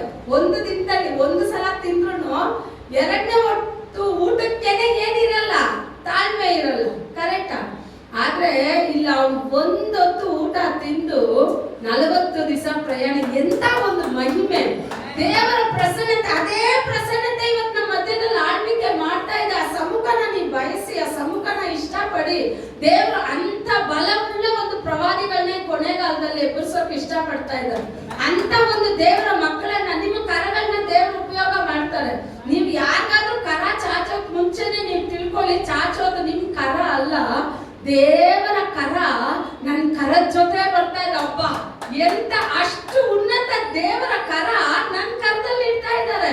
ದೇವರ ಕರ ಇಡ್ತಾ ಇದ್ದಾರೆ. ನಾನ್ ಕರ ಚಾಚ್ತೀನಿ, ನನ್ ಕರ ಮೇಲಿದೆ. ನನ್ ಕರದ ಕೆಳಗಡೆ ಯಾರ್ ಕರ ಇದೆ ಅಂದ್ರೆ ಯೇಸು ಸ್ವಾಮಿ ಕರ ಇದೆ. ಅಪ್ಪ ಏನಿದೆ ನಮ್ಮ ಹತ್ರ, ಅವ್ರು ನಮ್ ಜೊತೆ ಸೇರಿ ಬರೋಕೆ ಯಾವತ್ತಾದ್ರೂ ಯೋಚನೆ ಮಾಡಿದ್ದೀರಾ? ಏನ್ ಅಷ್ಟು ದೊಡ್ಡ ಅಪಾಟಕಗಳಲ್ಲ ನಾವು? ಅಷ್ಟು ದೊಡ್ಡ ಅಂಬಾನಿನ? ಏನು ಇಲ್ಲ, ಲೆಕ್ಕಕ್ಕೆ ಇಲ್ಲ. ನೀವು ಹೋಗಿ ಗೂಗಲ್ ಅಲ್ಲಿ ಅಂಬಾನಿ ಹಾಕಿ ಟಕ್ ಅಂತ ಬರುತ್ತೆ, ಸರಿನಾ? ಇನ್ನು ಯಾರಾದ ಟಾಟಾನೋ ಬಿರ್ಲಾನೋ ಯಾರಾದ ಹಾಕಿ ಬರುತ್ತೆ. ಗೂಗಲ್ ಅಲ್ಲಿ ಹೋಗ್ಬಿಟ್ಟು ವಸಂತಿ ಅಂತ ಹಾಕಿ ಯಾವ ಮೂಲೆಯಲ್ಲಿ ಏನಿದೆ ಅಂತಾನೆ ಕಾಣಿಸುತ್ತಾ? ಅಂಬಾನಿ, ಟಾಟಾ, ಬಿರ್ಲಾ ಎಲ್ಲ ಈ ಲೋಕಕ್ಕೆ ಗೊತ್ತಿರುತ್ತೆ. ಪರಲೋಕದ ಗೂಗಲ್ ಅಲ್ಲಿ ಹೊಡೆದ್ರೆ ಇವ್ರು ಯಾರ ಹೆಸರು ಬರಲ್ಲ, ನಮ್ಮ ಹೆಸರು ಬರುತ್ತೆ. ಆಮೇನ್, ಹಲ್ಲೆಲೂಯ. ಎಷ್ಟು ಒಳ್ಳೆ ದೇವರು. ಇಂಥ ಈ ಗೂಗಲ್ ಅಲ್ಲ, ನನ್ ಗೂಗಲ್ ಅಲ್ಲಿ ನೀನಿದ್ಯಾ, ನನ್ ಗೂಗಲ್ ಅಲ್ಲಿ ನಿನ್ ದೇಶದ ಎಲ್ಲಾ ಕಡೆಗೂ ನಾನು ಕರ್ಕೊಂಡು ಹೋಗ್ತೀನಿ ಅಂತ ದೇವ್ರು ಹೇಳ್ತಾರೆ. ಸುಮ್ಮನೆ ಅಲ್ಲ ದೇವರು. ಎಷ್ಟು ಒಳ್ಳೆ ದೇವರು. ಆ ಪ್ರೇಯರ್, ಆ ಉಪವಾಸ, ಪ್ರಾರ್ಥನೆ, ಅದಕ್ಕೆ ನಿಮ್ಮನ್ನ ಹೇಳೋದು. ನಿಮ್ಮನ್ನ ಏನಕ್ಕೆ ನಾವು ಬೇಡ್ಕೊಂತೀವಿ ಗೊತ್ತಾ? ಬಂದು ಈ ಸಮ್ಮುಖದಲ್ಲಿ 1 ಅವರ್ ಆದ್ರೂ ಪ್ರೇಯರ್ ಮಾಡಿ. ವಾರಕ್ಕೊಂದ್ಸಲ ಸಂಡೇ ಬಂದು ಸಂಡೇ ಹೋಗೋದಲ್ಲ, ವಾರಕ್ಕೊಂದು ದಿವಸ ನೇಮನ ಮಾಡಿ ಬಂದು ಪ್ರೇಯರ್ ಮಾಡಿ. ಅಂತರಂಗದಲ್ಲಿ ನೀವು ಮಾಡುವ ಪ್ರೇಯರ್ಗೆ ಇಲ್ಲಿ ವಚನ ಹೇಳ್ತಾ ಇದೆ. ಎಷ್ಟನೇ ವಚನ? ಅದೊಂದು ವಚನ ಓದಿ. 6ನೇ ವಚನ ಅಂತ ತಿಳ್ಕೊಂತೀನಿ. ಏಕಾಂತವಾದ ಕೋಣೆಯೊಳಗೆ ಹೋಗಿ ಬಾಗಿಲನ್ನು ಮುಚ್ಚಿಕೊಂಡು ಅಂತರಂಗದಲ್ಲಿ ಇರುವ ನಿನ್ನ ತಂದೆಗೆ ಪ್ರಾರ್ಥನೆ ಮಾಡು. ಅಂತರಂಗದಲ್ಲಿ ನಡೆಯುವುದನ್ನು ನೋಡುವ ನಿನ್ನ ತಂದೆಯು ನಿನಗೆ ಫಲ ಕೊಡುವನು. ಅಂತರಂಗದಲ್ಲಿ ನೋಡುವ ನಿನ್ನ ತಂದೆ ಬಹಿರಂಗವಾಗಿ ನಿನಗೆ ಫಲ ಕೊಡುವನು. ಕರೆಕ್ಟಾ? ನಿಮ್ ಪ್ರೇಯರ್ ಎಲ್ಲಿದೆ? ಅಂತರಂಗದಲ್ಲಿದೆ. ಇವಾಗ ಅಂತರಂಗದಲ್ಲಿ ನೀವು ಮಾಡುವ ಪ್ರೇಯರು ಬಹಿರಂಗವಾಗಿ ಯಾವಾಗ ಬರುತ್ತೆ ಅಂದ್ರೆ, ನೀವು ಕಣ್ಣೀರಿಂದ ದೇವರಲ್ಲಿ ನಿಮ್ ಕುಟುಂಬಕ್ಕಾಗಿ ನೀವು ಪ್ರಾರ್ಥನೆ ಮಾಡುವಾಗ ನಿಮ್ ಕುಟುಂಬನ ಮಾತ್ರ ನೀವು ನೆನೆಸ್ಬಾರ್ದು. ನೀವು ಈ ದಾರಿನಲ್ಲಿ ನಡೆಯುವಾಗ ನೀವು ಹೇಳ್ಬೇಕು, ದೇವ್ರೆ ನನ್ನ ತರ ಎಷ್ಟು ಸ್ತ್ರೀಯರು ಈ ಭೂಮಿನಲ್ಲಿದ್ದಾರೆ, ನನ್ನ ತರ ಕಣ್ಣೀರಿಡೋ ಎಷ್ಟು ಸ್ತ್ರೀಯರು ಈ ಭೂಮಿನಲ್ಲಿದ್ದಾರೆ ತಂದೆ. ನನಗಾದ್ರೂ ನಿಮ್ ಕೃಪೆ ಸಿಕ್ಕಿದೆ. ನಿಮ್ ಕೃಪೆ ಇಲ್ಲದೆ ಎಷ್ಟು ಜನ ಆತ್ಮಹತ್ಯೆ ಮಾಡ್ಕೊಂಡು ಸಾಯ್ತಾ ಇದ್ದಾರೆ. ಇಂಥ ಸ್ತ್ರೀಯರನ್ನು, ಇಂಥ ಕುಟುಂಬಗಳನ್ನು ಸಹ ನಿನ್ ರಕ್ಷಣೆಗೆ ತಂದ್ಬಿಡು ಅಂತ ನೀವು ಬೇಡೋದಾದ್ರೆ ದೇವರು ಖಂಡಿತ ನಿಮ್ಮ ಪ್ರಾರ್ಥನೆಗೆ ಫಲ ಕೊಟ್ಟೇ ಕೊಡ್ತಾರೆ. ನಿಮಗ್ ಗೊತ್ತಿರಲ್ಲ, ನೀವ್ ಅಂತ ಸ್ತ್ರೀಗೆ ಪ್ರೇಯರ್ ಮಾಡಿರ್ತೀರಾ, ನಶಿಸಿ ಹೋಗೋ ಆತ್ಮಗಳಿಗೆ ನೀವು ಪ್ರೇಯರ್ ಮಾಡಿರ್ತೀರಾ. ಎಲ್ಲೋ ಹೋಗ್ತಾ ಇರೋ ವ್ಯಕ್ತಿ ಸಭೆ ಕಡೆ ನೋಡ್ಬಿಟ್ಟೆ, ಇಲ್ಲೊಂದ್ ಸಭೆ ನಡೀತಾ ಇದೆ, ಬಂದ್ ಕೂತ್ಕೋ, ಪ್ರಸಂಗ ಕೊಡ್ತೀವಿ, ದೇವ್ರು ಇಲ್ಲೇ ಕಟ್ಬಿಡ್ತಾರೆ. ಅವನ್ನ ಆಚೆ ಬರ್ಲಿ ಕಟ್ಟು ಬಿಚ್ಚೋಣ ಅಂತ ಸೈತಾನ ಕಾಯ್ತಾ ಇರ್ತಾನೆ. ನಾವ್ ಅವನ್ನ ಎಲ್ಲಿ ಕಟ್ಟಿದೀವಿ? ನಾವ್ ಇಲ್ಲಿ ಕಟ್ಟಿದೀವಿ. ಇಲ್ಲಿ ನಾವ್ ಕಟ್ಟಿದ್ರೆ ದೇವ್ರು ಎಲ್ಲಿ ಕಟ್ತಾರೆ? ಅರ್ಥ ಆಯ್ತಾ? ಅದ್ರಲ್ಲಿ ಆ ಗೋರಿಗಳ ಮಧ್ಯದಲ್ಲಿ ಆ ವ್ಯಕ್ತಿನ ಕಟ್ಟಿಕ್ಕಿದ್ರು, ಸರಿನಾ? ಅವನ್ನ ಎಷ್ಟೇ ಕಟ್ಟಿಕ್ಕಿದ್ರು ಅವನ್ನ ಅಡಗ್ಸೋಕ್ ಒಬ್ರಿಂದ ಆಗ್ತಾ ಇಲ್ಲ ಅಂತ ವಚನ ಹೇಳ್ತಾ ಇದೆ, ಸ್ಪಷ್ಟವಾಗಿ ಹೇಳ್ತಾ ಇದೆ. ಅವನ್ನ ಕಂಟ್ರೋಲ್ ಮಾಡಕ್ ಒಬ್ರಿಂದ ಸಾಧ್ಯವಾಗ್ತಾ ಇರ್ಲಿಲ್ಲ. ಅಷ್ಟು ಬಟ್ಟೆ ಹಾಕಿದ್ರು 2 ನಿಮಿಷ ಬಟ್ಟೆ ಎಲ್ಲ ಕಿತ್ತು ಬಿಸಾಕ್ಬಿಡ್ತಾರೆ. ನಿಮ್ಗೆಲ್ಲ ಟೈಮ್ ಸಿಕ್ಕಿದ್ರೆ ನಿಮಾನ್ಸ್ಗೆ ಹೋಗಿ ಒಂದ್ಸಲ. ಎಲ್ಲಿಗ? ನಿಮಾನ್ಸ್ ಅಲ್ಲಿ ಮೇನ್ ಇದಕ್ಕೆಲ್ಲ ಹೋಗ್ಬೇಡಿ. ನಿಮಾನ್ಸ್ ಅಲ್ಲಿ ಹುಚ್ಚರಲ್ಲಿ ಪ್ರಾಮುಖ್ಯವಾದ ಹುಚ್ಚರು ಒಂದು ವಿಭಾಗ ಇದೆ. ನಿಜ ಹೇಳ್ತೀನಿ, ನನ್ನ ತಂದೆ ಅಲ್ಲಿ ಇರೋವಾಗ, ಕುಡಿತದಲ್ಲಿರೋವಾಗ ಇಂಜೆಕ್ಷನ್ ಹಾಕೋವಾಗ ನಾನು ಅಲ್ಲಿ ಹೋಗಿದ್ದೀನಿ. ನಾನು ಎಲ್ಲ ಕಡೆನೂ ದೇವ್ರು ನನಗೆ ಟ್ರೈನಿಂಗ್ ಕೊಟ್ಟಾಗೆ ಕೊಟ್ಟಿದ್ದಾರೆ. ಆದ್ರೆ ಇಷ್ಟು ಟ್ರೈನಿಂಗ್ ಯಾಕೆ ಕೊಟ್ರು ಅಂತ ಇವತ್ತು ಯೋಚನೆ ಮಾಡ್ತಾ ಇದ್ದೆ. ಅಲ್ಲಿ ಹೋಗಿ ನೋಡಿದ್ರೆ ನಿಮಗ್ ಗೊತ್ತಾಗುತ್ತೆ, ಎಷ್ಟು ವಯಸ್ಸು ಹುಡುಗರು ಬಟ್ಟೆ ಇಲ್ಲದೆ ಆ ರೂಮಲ್ಲಿ ಓಡಾಡೋದನ್ನ ನೋಡಿದ್ರೆ ಕಣ್ಣೀರ್ ಗೋಳಾಡ್ಬಿಡ್ತೀರ ನೀವೆಲ್ಲ. ಆಗ ನಿಮಗ್ ಗೊತ್ತಾಗುತ್ತೆ ನನ್ನ ಪ್ರಾರ್ಥನೆ ಎಷ್ಟು ಮುಖ್ಯ ದೇಶಕ್ಕೆ. ನನ್ನ ಪ್ರಾರ್ಥನೆ, ನನ್ನ ಕಣ್ಣೀರು ದೇವರು ಎಷ್ಟು ಬಯಸ್ತಾರೆ. ನಾನು ಈ ಸಮ್ಮುಖನ ಎಷ್ಟು ಅಸಡ್ಡೆ ಮಾಡಿ ಕೂತಿದ್ದೀನಿ ಅನ್ನೋದು ಆವಾಗ ಗೊತ್ತಾಗುತ್ತೆ ನಿಮ್ಗೆ. ಅಲ್ಲಿ ಎಷ್ಟೇ ಕಟ್ಟಾಕಿದ್ರು ಮಾತು ಕೇಳಲ್ಲ ಅಂತ ಹೇಳಿ ಆ ವಾರ್ಡನ್ ಇದಾರಲ್ಲ, ಕಟ್ಟಿ ಇಟ್ಕೊಂಡು ಹೊಡಿಯೋದ್ ನೋಡಿದ್ರೆ ಕರ್ಲೆಲ್ಲ ಕಿತ್ಕೊಂಡು ಬಂದ್ಬಿಡುತ್ತೆ. ಸುಮ್ಗೆ ಅಲ್ಲ. ಆದ್ರೆ ದೇವ್ರು ನಮ್ಗೆ ಇಷ್ಟು ಸ್ವಸ್ಥ ಬುದ್ಧಿ ಕೊಟ್ಟು, ಇಷ್ಟು ಆರೋಗ್ಯ ಕೊಟ್ಟು, ಇಷ್ಟು ಕೈಕಾಲು ಚೆನ್ನಾಗಿ ಕೊಟ್ಟು, ಎಲ್ಲಾನು ಚೆನ್ನಾಗಿ ನಮಗ್ ಕೊಟ್ಟಿದ್ರು ನಮ್ಗೆ ಏನಕ್ಕೆ ಟೈಮ್ ಇಲ್ಲ? ಜೋರಾಗಿ ಹೇಳಿ, ನೀವೇ ಹೇಳ್ಬೇಕು, ನಾನು ಹೇಳಲ್ಲ. ನಾವು ಪ್ರೇಯರ್ ಮಾಡ್ತೀವ. ಏನಕ್ಕಿಲ್ಲ? ಚರ್ಚಿಗೆ ಬರೋಕ್ಕೂ ಟೈಮ್ ಇಲ್ಲ, ಪ್ರೇಯರ್ ಬರೋಕ್ಕೂ ಟೈಮ್ ಇಲ್ಲ. ವಾರಕ್ಕೆ ಒಂದ್ಸಲ ಬಂದು ಪ್ರೆಸೆಂಟ್ ಆಗ್ದಂಗೆ ಹಂಗೆ ದೇವ್ರು ಹಂಗೆ ವಾರಕ್ಕೆ ಒಂದ್ಸಲ ನಿಮ್ಮನ್ನ ಪ್ರೆಸೆಂಟ್ ಮಾಡ್ಬಿಟ್ಟು ಹೋದ್ರೆ ಚೆನ್ನಾಗಿರುತ್ತಾ? ದೇವರ ಕಣ್ಮುಂದೆ ಯಾವಾಗ್ಲೂ ಇರ್ಬೇಕು. ಇಲ್ಲಿ ಆಲಯದಲ್ಲಿ ಯಾವತ್ತೂ ಶುಕ್ರವಾರ ಪ್ರೇಯರ್ ಇಡ್ತೀವಿ, ಗುರುವಾರ ಪ್ರೇಯರ್ ಇಡ್ತೀವಿ, ರಾತ್ರಿ ಪ್ರೇಯರ್ ಇಡ್ತೀವಿ. ಆಲಯ ನಿಮಗ್ ತೆರೆದಿದೆ, ಬಂದು 1 ಅವರ್ ಕೂತ್ಕೊಂಡು, ಅಪ್ಪ ಸುತ್ತಲೂ ಇರೋ ಆತ್ಮಗಳನ್ನೆಲ್ಲ ನಮ್ಮ ಸಭೆ ಕೊಡಪ್ಪ, ನಾವು ನಿನ್ ದಾರಿನಲ್ಲಿ ನಡೆಯೋಕೆ ನಾವು ಅವ್ರಿಗೋಸ್ಕರ ಪ್ರೇಯರ್ ಮಾಡ್ತೀವಿ ಅಂತ ನೀವು ಭಾರ ತೆಗೆದ್ರೆ ದೇವ್ರು ವಾಗ್ದಾನ ಮಾಡಿದಾರ ಇಲ್ವಾ?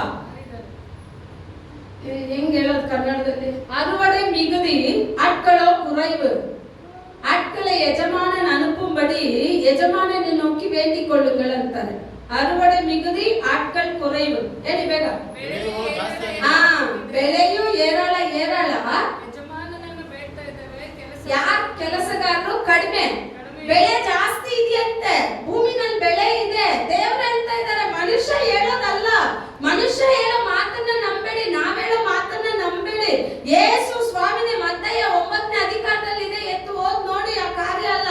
ಹೇಳ್ತಾ ಇದ್ದಾರೆ ಬೆಲೆ ಅಧಿಕವಾಗಿದೆ, ಜನ ಕಡಿಮೆ ಇದ್ದಾರೆ, ಆಳುಗಳು ಕಡಿಮೆ, ನಾನು ಆಳುಗಳನ್ನ ಕಳಿಸ್ತೀನಿ ನಿನ್ ಜೊತೆ ಸೇರಿ. ನೀನ್ ಒಬ್ಳೆ ಪ್ರೇಯರ್ ಮಾಡ್ತೀಯಾ, ನಿನ್ ಜೊತೆ ಇನ್ನೊಬ್ಬರನ್ನ ಸೇರಿ ಪ್ರೇಯರ್ ಮಾಡಕ್ ಕಳಿಸ್ತೀನಿ. ನೀನ್ ಒಬ್ಳೆ ಸೇವೆಗೆ ಹೋಗ್ತೀಯ, ನಿನ್ ಜೊತೆ ಇನ್ನೊಬ್ಬರನ್ನ ಸೇರಿ ನಾನು ಕಳಿಸ್ತೀನಿ. ನೀವಿಬ್ರು ಸೇರಿ ಮಾಡೋ ಪ್ರೇಯರ್ ಅಲ್ಲಿ ನಾನು ಆತ್ಮಗಳನ್ನ ತಂದು ಹಾಕ್ಬಿಡ್ತೀನಿ ಅಂತ ಹೇಳ್ತಾರೆ. ನೀವ್ ಆತ್ಮಗಳಿಗಾಗಿ ಓಡೋದಲ್ಲ, ಮೊದಲು ಓಡೋಕ್ ಮುಂಚೆ ದೇವರ ಸಮ್ಮುಖದಲ್ಲಿ ಕೂತು ಆತ್ಮಗಳ ಭಾರದಿಂದ ನೀವು ಪ್ರೇಯರ್ ಮಾಡಿ ನೋಡಿ. ಪೌಲನ್ ಗಲಾತಿಯರ್ ಬರೆದ ಪುಸ್ತಕದಲ್ಲಿ 4ನೇ ಅಧಿಕಾರನೋ 3ನೇ ಅಧಿಕಾರನೋ ಅದರಲ್ಲಿ ಹೇಳ್ತಾ ಇದೆ, ನಿಮ್ಮನ್ನ ಮತ್ತೆ ನಾನು ಈ ದೇವರ ಸಮ್ಮುಖಕ್ಕೆ ತರೋಕೆ ನಾನು ಗರ್ಭವೇದನೆ ಪಡ್ತಾ ಇದ್ದೀನಿ. ಒಂದು ಗರ್ಭವೇದನೆ ಹೆಂಗಿರುತ್ತೆ ಸ್ತ್ರೀಯರ್ ಚೆನ್ನಾಗಿ ಗೊತ್ತು, ಗರ್ಭವೇದನೆ ಯಾವ ತರ ಇರುತ್ತೆ ಅಂತ. ಪೌಲನ್ ಹೇಳ್ತಾನೆ ನಾನು ಗರ್ಭವೇದನೆ ಪಡ್ತಾ ಇದ್ದೀನಿ ಅಂತ ಹೇಳಿ. ಆ ಗರ್ಭವೇದನೆ ನಮಗ್ ಬರ್ಬೇಕು. ಆತ್ಮಗಳನ್ನ ಎಷ್ಟು ನಾಶ ಆಗ್ತಾ ಇರೋದು ನೋಡ್ತಿರೋ ಅಷ್ಟಾಗಷ್ಟು ನಿಮ್ ಪ್ರಾರ್ಥನೆ ಹೆಚ್ಚಾಗ್ಬೇಕೆ ಹೊರತು ಇವತ್ತಿಗೂ ಏನ್ ಮಾಡ್ತೀವಿ, ಈ ಭೂಮಿ ಮೇಲೆ ಏನಾದ್ರೂ ಒಂದ್ ಸಂಪಾದನೆ ಮಾಡ್ಬಿಡ್ಬೇಕು, ಏನಾದ್ರೂ ಒಂದ್ ಕಟ್ಬೇಕು, ಮನೆ ಕಟ್ಬೇಕು, ಅದು ಕಟ್ಬೇಕು, ಇದು ಕಟ್ಬೇಕು, ಏನೋ ಒಂದು ಲೋಕದ ಪ್ರಯಾಸನೇ ತೆಗಿತೀವಲ್ಲ. ಯಾವತ್ತಾದ್ರೂ ದೇವರ ಹೃದಯದ ಆಸೆ ಏನು ಅಂತ ಯಾವತ್ತಾದ್ರೂ ಕೇಳಿದ್ದೀರಾ? ಯೇಸು ಸ್ವಾಮಿನಲ್ಲಿ ಬಂದ್ರೆ ಇಷ್ಟು ಪೆಟಿಷನ್ ನಿಮ್ಗೆ ಇಕ್ತಿರಲ್ಲ, ಒಂದು ಪೆಟಿಷನ್ ಅವ್ರು ತಳ್ಳೋದೇ ಇಲ್ಲ. ಆದ್ರೆ ಈ ಪೆಟಿಷನ್ ಎಲ್ಲ ನಾನು ನೆರವೇರಿಸ್ತೀನಿ, ನಂದು ಒಂದು ಆಸೆ ಇದೆ ಕೇಳು ಅಂದ್ರೆ, ಫಸ್ಟ್ ನೀವು ನನ್ನ ಆಸೆನ ಎಲ್ಲ ನಡೆಸಿ, ಆಮೇಲೆ ನಿಮ್ಮ ಆಸೆನ. ದೇವರು ನಮ್ಮ ಆಸೆ ಎಲ್ಲ ಹಿಂಗ ಅನ್ನೋರಷ್ಟಲ್ಲೇ, ಅದು ಏನೇ ಇರ್ಲಿ, ಎಂತ ದೊಡ್ಡ ಆಶೀರ್ವಾದನೇ ಇರ್ಲಿ. ವಚನ ಹೇಳ್ತಾ ಇದೆ, ನಾನು ತಮಿಳಲ್ಲಿ ಹೇಳ್ತೀನಿ, ನೀವು ಕನ್ನಡದಲ್ಲಿ ಹೇಳಿ ನನಗೆ. ಎವರೆயும் உயர்த்த என் கரத்தில் அதிகாரம் உண்டு. ಯಾರನ್ನ ಬೇಕಾದ್ರೂ ಎತ್ತೋದಕ್ಕೆ ಅಂದ್ರೆ ಉನ್ನತಕ್ಕೆ ತರೋಕೆ, ಯಾರ ಎಂತವ್ರೇ ಆಗಿರ್ಲಿ, ನಾನು ಉನ್ನತಕ್ಕೆ ತರೋಕೆ ನನ್ನಿಂದ ಸಾಧ್ಯ. ಆ ಉನ್ನತರ ಕರದಲ್ಲಿ ಬಂದು ಅಡಗಿರಿ ಅಂತ ಹೇಳ್ತೀವಿ, ಆ ಉನ್ನತರ ಪಾದದಲ್ಲಿ ಬನ್ನಿ ಅಂತ ಹೇಳ್ತೀವಿ. ಆ ಪಾದದಲ್ಲಿ ಕೂತು ನಿಮಗ್ ಗೊತ್ತಾ, ಯಾಕೋಬ, ಇದನ್ನ ಮುಗಿಸ್ಬಿಡ್ತೀನಿ, ಇದನ್ನ ಬಿಟ್ರೆ ಇದನ್ನ ಮರ್ತು ಹೋಗ್ಬಿಡ್ತೀನಿ. ಅವನ್ನ ಯಾರಿಂದಲೂ ಕಟ್ಟಕ್ಕೆ ಆಗ್ತಾ ಇರ್ಲಿಲ್ಲ. ಯೇಸು ಸ್ವಾಮಿ ಅಲ್ಲಿ ಬಂದ, ಯೇಸು ಸ್ವಾಮಿ ಪಾದದಲ್ಲಿ ಕುಳಿತ. ಯೇಸು ಸ್ವಾಮಿ ಇವಾಗ ಅವ್ನಿಗೆ ಏನ್ ತೋರಿಸಿದಾರಂದ್ರೆ, ಯಾವ ವಸ್ತ್ರನ ಅವ್ನು ಕಳ್ಕೊಂಡಿದ್ನೋ ಮೊದಲು ಅವನಿಗೆ ವಸ್ತ್ರನ ಹಾಕೋದು. ಆಗ ಯೇಸು ಸ್ವಾಮಿ ಬರೋವಾಗ್ಲೇ ರಾತ್ರಿನೇ ಏನ್ ತಂದಿರ್ತಾರೆ? ಸುಮ್ನೆ ಬರ್ತಾರಾ ಬಿಡುಗಡೆ ಬರೋರು? ನಿಮ್ ಪ್ರಾರ್ಥನೆನ ಕೇಳಿ ನಿಮ್ ಪ್ರಾರ್ಥನೆಗೆ ಆತ್ಮಗಳನ್ನ ಕೊಡೋಕ್ ಬರೋ ಸುಮ್ನೆ ಬರ್ತಾರ? ನನ್ ಮಗಳು ಆತ್ಮಗಳಿಗಾಗಿ ಪ್ರೇಯರ್ ಮಾಡಿದ್ದಾರೆ, ನನ್ ಮಗಳಿಗೆ ಆತ್ಮಗಳನ್ನು ಕೊಡ್ತೀನಿ, ಆತ್ಮಗಳಿಗೆ ಬೋಧನೆ ಮಾಡೋ ಜ್ಞಾನವನ್ನು ಕೊಡ್ತೀನಿ. ನನ್ನ ಮಗಳು ಆತ್ಮಗಳಿಗೆ ಬೋಧನೆ ಮಾಡ್ಬೇಕಂದ್ರೆ ಅವಳ ಕುಟುಂಬನ ನಡೆಸೋ ಆಶೀರ್ವಾದನೂ ಕೊಡ್ತೀನಿ. ಅವಳ ಕುಟುಂಬನ ನಡೆಸೋ ಆಶೀರ್ವಾದ ಕೊಡ್ಬೇಕಂದ್ರೆ ಅವಳ ಮಕ್ಕಳಿಗೆ ಬೇಕಾದ ಜ್ಞಾನವನ್ನು ಕೊಡ್ತೀನಿ, ಅವ್ರ ಮಕ್ಕಳಿಗೆ ಬೇಕಾದ ಭದ್ರತೆಯನ್ನು ಕೊಡ್ತೀನಿ. ಯೇಸು ಸ್ವಾಮಿ ಬರೋವಾಗ ಸುಮ್ನೆ ಬರೋದೇ ಇಲ್ಲ, ನೀವು ಯಾವತ್ತೂ ನೆನ್ಸ್ಬೇಡಿ. ಸಭೆಗಳಿಗೆ ಹೇಳುವಾಗ ಪ್ರಕಟಣೆನಲ್ಲಿ ಕೊನೆ ಸಭೆಗೆ ಹೇಳ್ತಾರೆ, ಇದೋ ನನ್ ಬಾಕ್ಲಲ್ಲಿ ಬಂದು ನಿಂತಿದ್ದೀನಿ, ನಾನು ತಟ್ತಾ ಇದ್ದೀನಿ, ಒಬ್ಬನು ನನ್ನ ಶಬ್ದ ಕೇಳಿ ತೆಗಿಯೋದಾದ್ರೆ ನಾನು ಅವನ ಸಂಗಡ ಬಂದು ಕೂತ್ಕೊಂಡು ಏನ್ ಮಾಡ್ತೀನಿ? ಊಟ ಮಾಡ್ತೀನಿ. ಕರೆಕ್ಟಾ? ದೇವರಲ್ಲಿ ಯಾವತ್ತು ನಾನು ಹೇಳಿದ ಮುಂಜಾನೆನಲ್ಲಿ ಇದನ್ನ ಹೇಳಿದ್ವಿ, 37-34 ವಚನ ಇದೆ.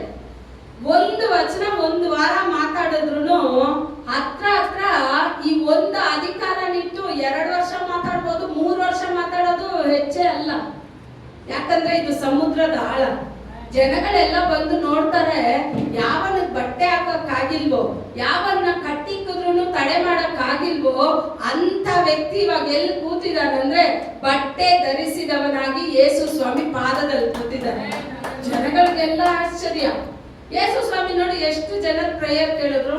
ಯೇಸು ಸ್ವಾಮಿ ಹತ್ರ ದೆವ್ವ ಕೇಳ್ತು, ಹಂದಿಗಳಲ್ಲಿ ಹೋಗ್ಬೇಕು, ಸರಿ ರೈಟ್ ಹೋಗು ಕಳ್ಸಿದ್ರು.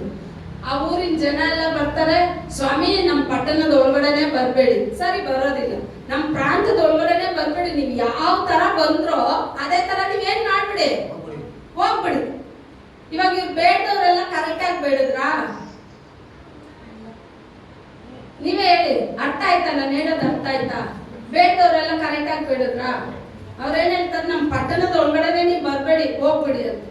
ಇವಾಗ ಈ ಮನುಷ್ಯನ್ಗೆ ಯೇಸು ಸ್ವಾಮಿ ಪಾದದಲ್ಲಿ ಕೂತಿದಾನಲ್ಲ, ಆ ಮನುಷ್ಯನ್ಗೆ ಏನ್ ಆಸೆ ಬಂತು, ಸ್ವಾಮಿ ನಾನು ನಿನ್ ಜೊತೆನೇ ಇರ್ಬೇಕು, ನಾನು ನಿನ್ ಜೊತೆ ಬರ್ತೀನಿ ಅಂದ್ರೆ ಎಲ್ಲಾರ್ಗೂ ಸರಿ ಸರಿ ಅಂತ ಇವ್ನು ಹೇಳ್ತಾನೆ, ನೀನ್ ನನ್ ಜೊತೆ ಬೇಡ.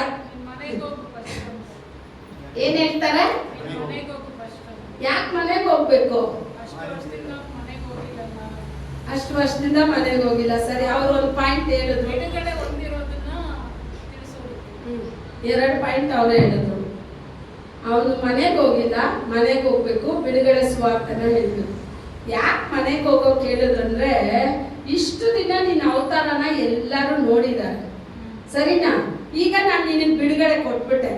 ಇವಾಗ ನೀನ್ ಏನ್ ಮಾಡ್ಬೇಕು, ನಿನ್ ಮನೆಗೆ ಹೋಗು. ದೇವ್ರು ಹೇಳಿಲ್ಲ ನಿನ್ ಪಟ್ಟಣಕ್ಕೆ ಹೋಗು ಸಾರು ಅಂತ, ದೇವ್ರು ಹೇಳಿಲ್ಲ, ನೀನ್ ಮನೆಗೆ ಹೋಗು ಅಂತ ಹೇಳಿದ್ರು. ಇವಾಗ ಮನೆಗೆ ಹೋದ ತಕ್ಷಣನೇ ಮನೇಲಿರೋರು ಕೇಳ್ತಾರೆ, ಹೇಗೆ ನೀನ್ ಹೆಂಗ್ ಬಂದೆ, ಹೆಂಗಾಯ್ತು? ಇವಾಗ ಏನ್ ಹೇಳ್ತಾ ಇದ್ದಾನೆ ಅವನು? ಸಾಕ್ಷಿ, ಅವನದ್ ಯಾರು ಗುಣಪಡಿಸಿದ್ರು ಅಂತ ಹೇಳ್ತಾ ಇದ್ದಾನೆ. ನಿಮಗ್ ಗೊತ್ತಾ, ಅದೇ ಲೂಕ 8ನೇ ಅಧಿಕಾರದಲ್ಲಿ ವಚನ ಹೇಳ್ತಾ ಇದೆ, ಸ್ವಲ್ಪ ದಿವಸ ಬಿಟ್ಟು ಯಾವ ಪಟ್ಟಣದೊಳಗಡೆ ನೀವು ಬರಬೇಡ ಸ್ವಾಮಿ ಅಂತ ಹೇಳಿ ಅವನ್ನ ಬೇಡ್ಕೊಂಡು ಅಲ್ಲಿಂದ ದೇವ್ರು ಹೋಗಿಲ್ಲ, ಪಟ್ಟಣದೊಳಗಡೆ ಹೋಗಿಲ್ಲ. ಎಷ್ಟು ಒಳ್ಳೆ ದೇವ್ರು ನೋಡಿ, ನೀವು ಅನುಮತಿ ಕೊಟ್ಟರೆ ನಿಮ್ ಒಳಗಡೆ ಬರೋದು. ಎಷ್ಟು ರೆಸ್ಪೆಕ್ಟಬಲ್ ಪರ್ಸನ್ ಅಂತ ಹೇಳಿದ್ರೆ ಯೇಸು ಸ್ವಾಮಿ ಮಾತ್ರನೇ. ಹಂಗೆ ಹೇಳ್ತಾರೆ ನೋಡಿ, ಬಾಕ್ಲಲ್ಲಿ ನಿಂತು ತಟ್ತಾ ಇದ್ದೀನಿ, ನೀನ್ ತೆಗೆದ್ರೆ ನೀನ್ ಒಳಗಡೆ ಬರ್ತೀನಿ, ನೀನ್ ತೆಗಿಲಿಲ್ವಾ ನಾನು ದುಃಖದಿಂದ ಹೋಗ್ತೀನಿ. ದೇವರು ನಿಮ್ಮ ಹತ್ರ ಬರೋವಾಗ, ಪ್ರೇಯರ್ ಟೈಮಲ್ಲಿ ನಾವು ಮಲಗಿರ್ತೀವೋ, ಇಲ್ಲ ಸರ್ವಿಸ್ ಅಲ್ಲಿ ಚರ್ಚಲ್ಲಿ ಪ್ರಾರ್ಥನೆ ಇರುವಾಗ ನಾವು ಮಲಗಿರ್ತೀವೋ, ಎಲ್ಲೋ ಇರ್ತೀವ ಅಂದ್ರೆ ದೇವ್ರು ಬರ್ತಾರೆ, ದುಃಖದಿಂದ ಹೋಗ್ತಾರೆ. ದೇವ್ರನ್ನ ನಾವು ದುಃಖ ಪಡಿಸಬಾರ್ದು. ನೋಡಿ, ಮತ್ತೆ ಆ ಪಟ್ಟಣಕ್ಕೆ ಯೇಸು ಸ್ವಾಮಿ ಬರ್ತಾರೆ. ಆ ಪಟ್ಟಣಕ್ಕೆ ದೇವರು ಬರೋಕ್ ಮುಂಚೆ ತೀರದಲ್ಲಿ ಯಾರಿದಾರಲ್ಲ, ಪಟ್ಟಣದ ಜನ ಎಲ್ಲ ನಿಂತಿದ್ದಾರೆ. ಅಷ್ಟು ಜನನು ನಿಂತು, ಸ್ವಾಮಿ ನಮ್ಮ ಪಟ್ಟಣದ ಒಳಗಡೆ ಬನ್ನಿ.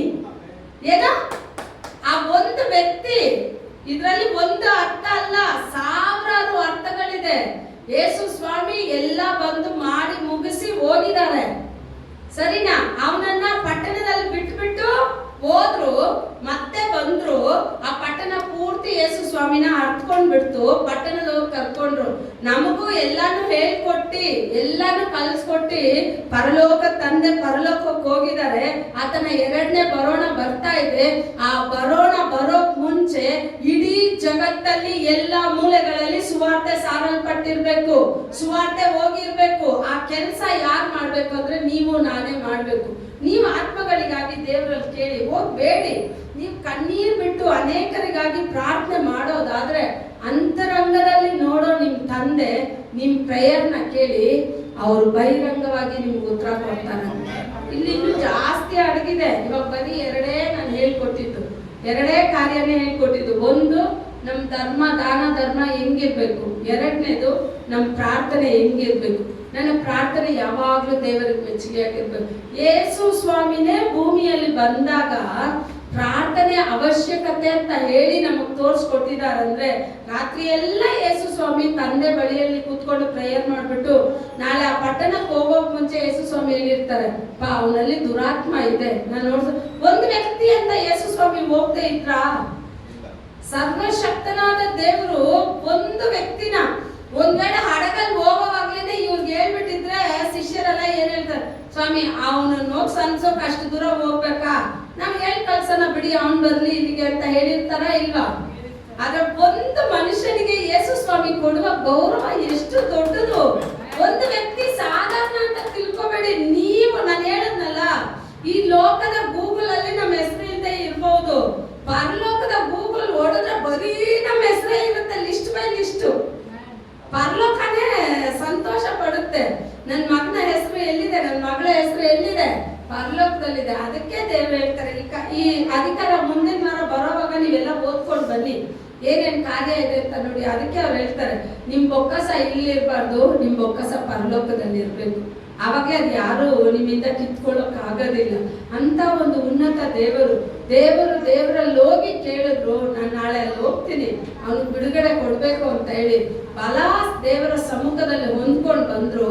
ವಿಶೇಷವಾದ ಅದ್ಭುತವಾದ ಕಾರ್ಯಗಳನ್ನ ಭೂಮಿನಲ್ಲಿ ಮಾಡಿದ್ರು. ಅದೇ ಅದ್ಭುತನ ನಿಮ್ಮಿಂದಲೂ ಮಾಡೋಕ್ ಸಾಧ್ಯ ಅಂತ ದೇವ್ರು ಹೇಳಿದ್ದಾರೆ. ಮಾರ್ಕ್ ಕೊನೆಯ ಅಧಿಕಾರ ನಾವು ಓದ್ ನೋಡಿ, ವಿಶ್ವಾಸಿಗಳಿಂದ ನಡೆಯುವ ಕಾರ್ಯಗಳೇನಂದ್ರೆ, ವ್ಯಾಧಿಯಸ್ಥರ ಮೇಲೆ ಕೈ ಇಡುವ್ರಿ, ಸುಖ ಹೊಂದೂರು, ದೆವ್ವ ಓಡುತ್ತೆ. ಪಾಸ್ಟ್ಗಳು ಓಡಿಸೋದಲ್ಲ, ವಿಶ್ವಾಸಿಗಳಿಗೆ ಹೇಳ್ತಾ ಇದ್ದಾರೆ. ಇದನ್ನೆಲ್ಲ ಯಾರು ಮಾಡ್ತೀರಾ ಅಂದ್ರೆ ನಿಮ್ಮಿಂದ ಮಾಡೋಕ್ ಸಾಧ್ಯ. ಯಾವಾಗ ಅಂತ ಹೇಳಿದ್ರೆ, ನೀವು ದೇವರ ಸಮ್ಮುಖದಲ್ಲಿ. ಲೋಕದ ಕೆಲಸ ಮಾಡೋಕ್ ತುಂಬಾ ಜನ ಇದ್ದಾರೆ, ದೇವರ ಕೆಲಸ ಮಾಡೋಕೆ ಜನರು ಕಡಿಮೆ. ಅಳಿದೋಗ್ತಾ ಇದೆ ಆತ್ಮಗಳು. 25 ವಯಸ್ಸಿಗೆಲ್ಲ ಯೌವನಸ್ಥರು ಸಾಯ್ತಾ ಇದ್ದಾರೆ. ಎಷ್ಟೊಂದು ಆಕ್ಸಿಡೆಂಟ್ಗಳು, ಎಷ್ಟೊಂದು ಕುಟುಂಬ ಪಾಪದಲ್ಲಿ ಜೀವಿಸ್ತಾ ಇದೆ. ಎಷ್ಟು ಯೌವನಸ್ಥ ಹೆಣ್ಣು ಹುಡುಗಿರು ತಮ್ಮ ಪರಿಶುದ್ಧತೆನ ಕಳ್ಕೊಂಡು ಅಶುದ್ಧದಲ್ಲಿ ಬಾಳ್ತಾ ಇದ್ದಾರೆ. ಯಾರು ಇವ್ರಿಗೆಲ್ಲ ನಿಲ್ಲೋದು? ಯಾರು ಇವ್ರಿಗೆಲ್ಲ ಪ್ರಾರ್ಥನೆ ಮಾಡೋದು?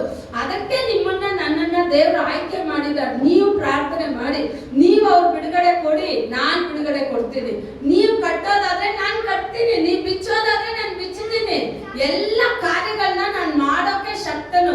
ನಿನ್ನ ಕರದಿಂದ ನನ್ನ ಕರ ಕೆಲಸ ಮಾಡುತ್ತೆ, ನೀನ್ ರೆಡಿನಾ ಅಂತ ಕೇಳ್ತಾರೆ. ನೀವು ದೇವರಿಗೆ ದಾರಿಯನ್ನ, ಹೃದಯವನ್ನ ತೆರೆದು ಕೊಟ್ರೆ ನಿಮ್ಮ ಅಂತರಂಗದ ಜೀವಿತದ ಪ್ರಾರ್ಥನೆ ಯಾರು ಇಲ್ಲ ಅಂದ್ರೆ ಚಿಂತೆ ಪಡಬೇಡ. ಒಬ್ಬರೇ ಬಂದು ಇಲ್ಲಿ ಪ್ರೇಯರ್ ಮಾಡಿ. ಯಾರ ಕಣ್ಣು ನೋಡುತ್ತೆ ಅಂದ್ರೆ ಪರಲೋಕದ ದೇವರ ಕಣ್ಣು ನೋಡುತ್ತೆ. ನಿಮ್ಮನ್ನ ನೋಡಿ ಆ ದೇವರು ನಿಮ್ಮನ್ನ ಆಶೀರ್ವಾದ ಮಾಡೋ ದೇವರಾಗಿದ್ದಾರೆ. ನೀವು ದೇವರ ಸಮ್ಮುಖದಲ್ಲಿ ಬರ್ಬೇಕು. ದೇವ್ರು ನಿಮ್ಮನ್ನ ಹುಡುಕ್ಬಾರ್ದು. ವಾರ ಎಲ್ಲ ಎಲ್ಲಿದ್ಯಾ ಅಂತ ಹುಡುಕ್ಬಿಟ್ಟು ಭಾನುವಾರ ಒಂದ್ ದಿವಸ ಬಂದ್ ಸಭೆನಲ್ಲಿ ಕುತ್ಕೊಳ್ಳೋದಲ್ಲ. ಪ್ರತಿದಿನ ದೇವರ ದೃಷ್ಟಿನಲ್ಲಿ ಇರ್ಬೇಕು.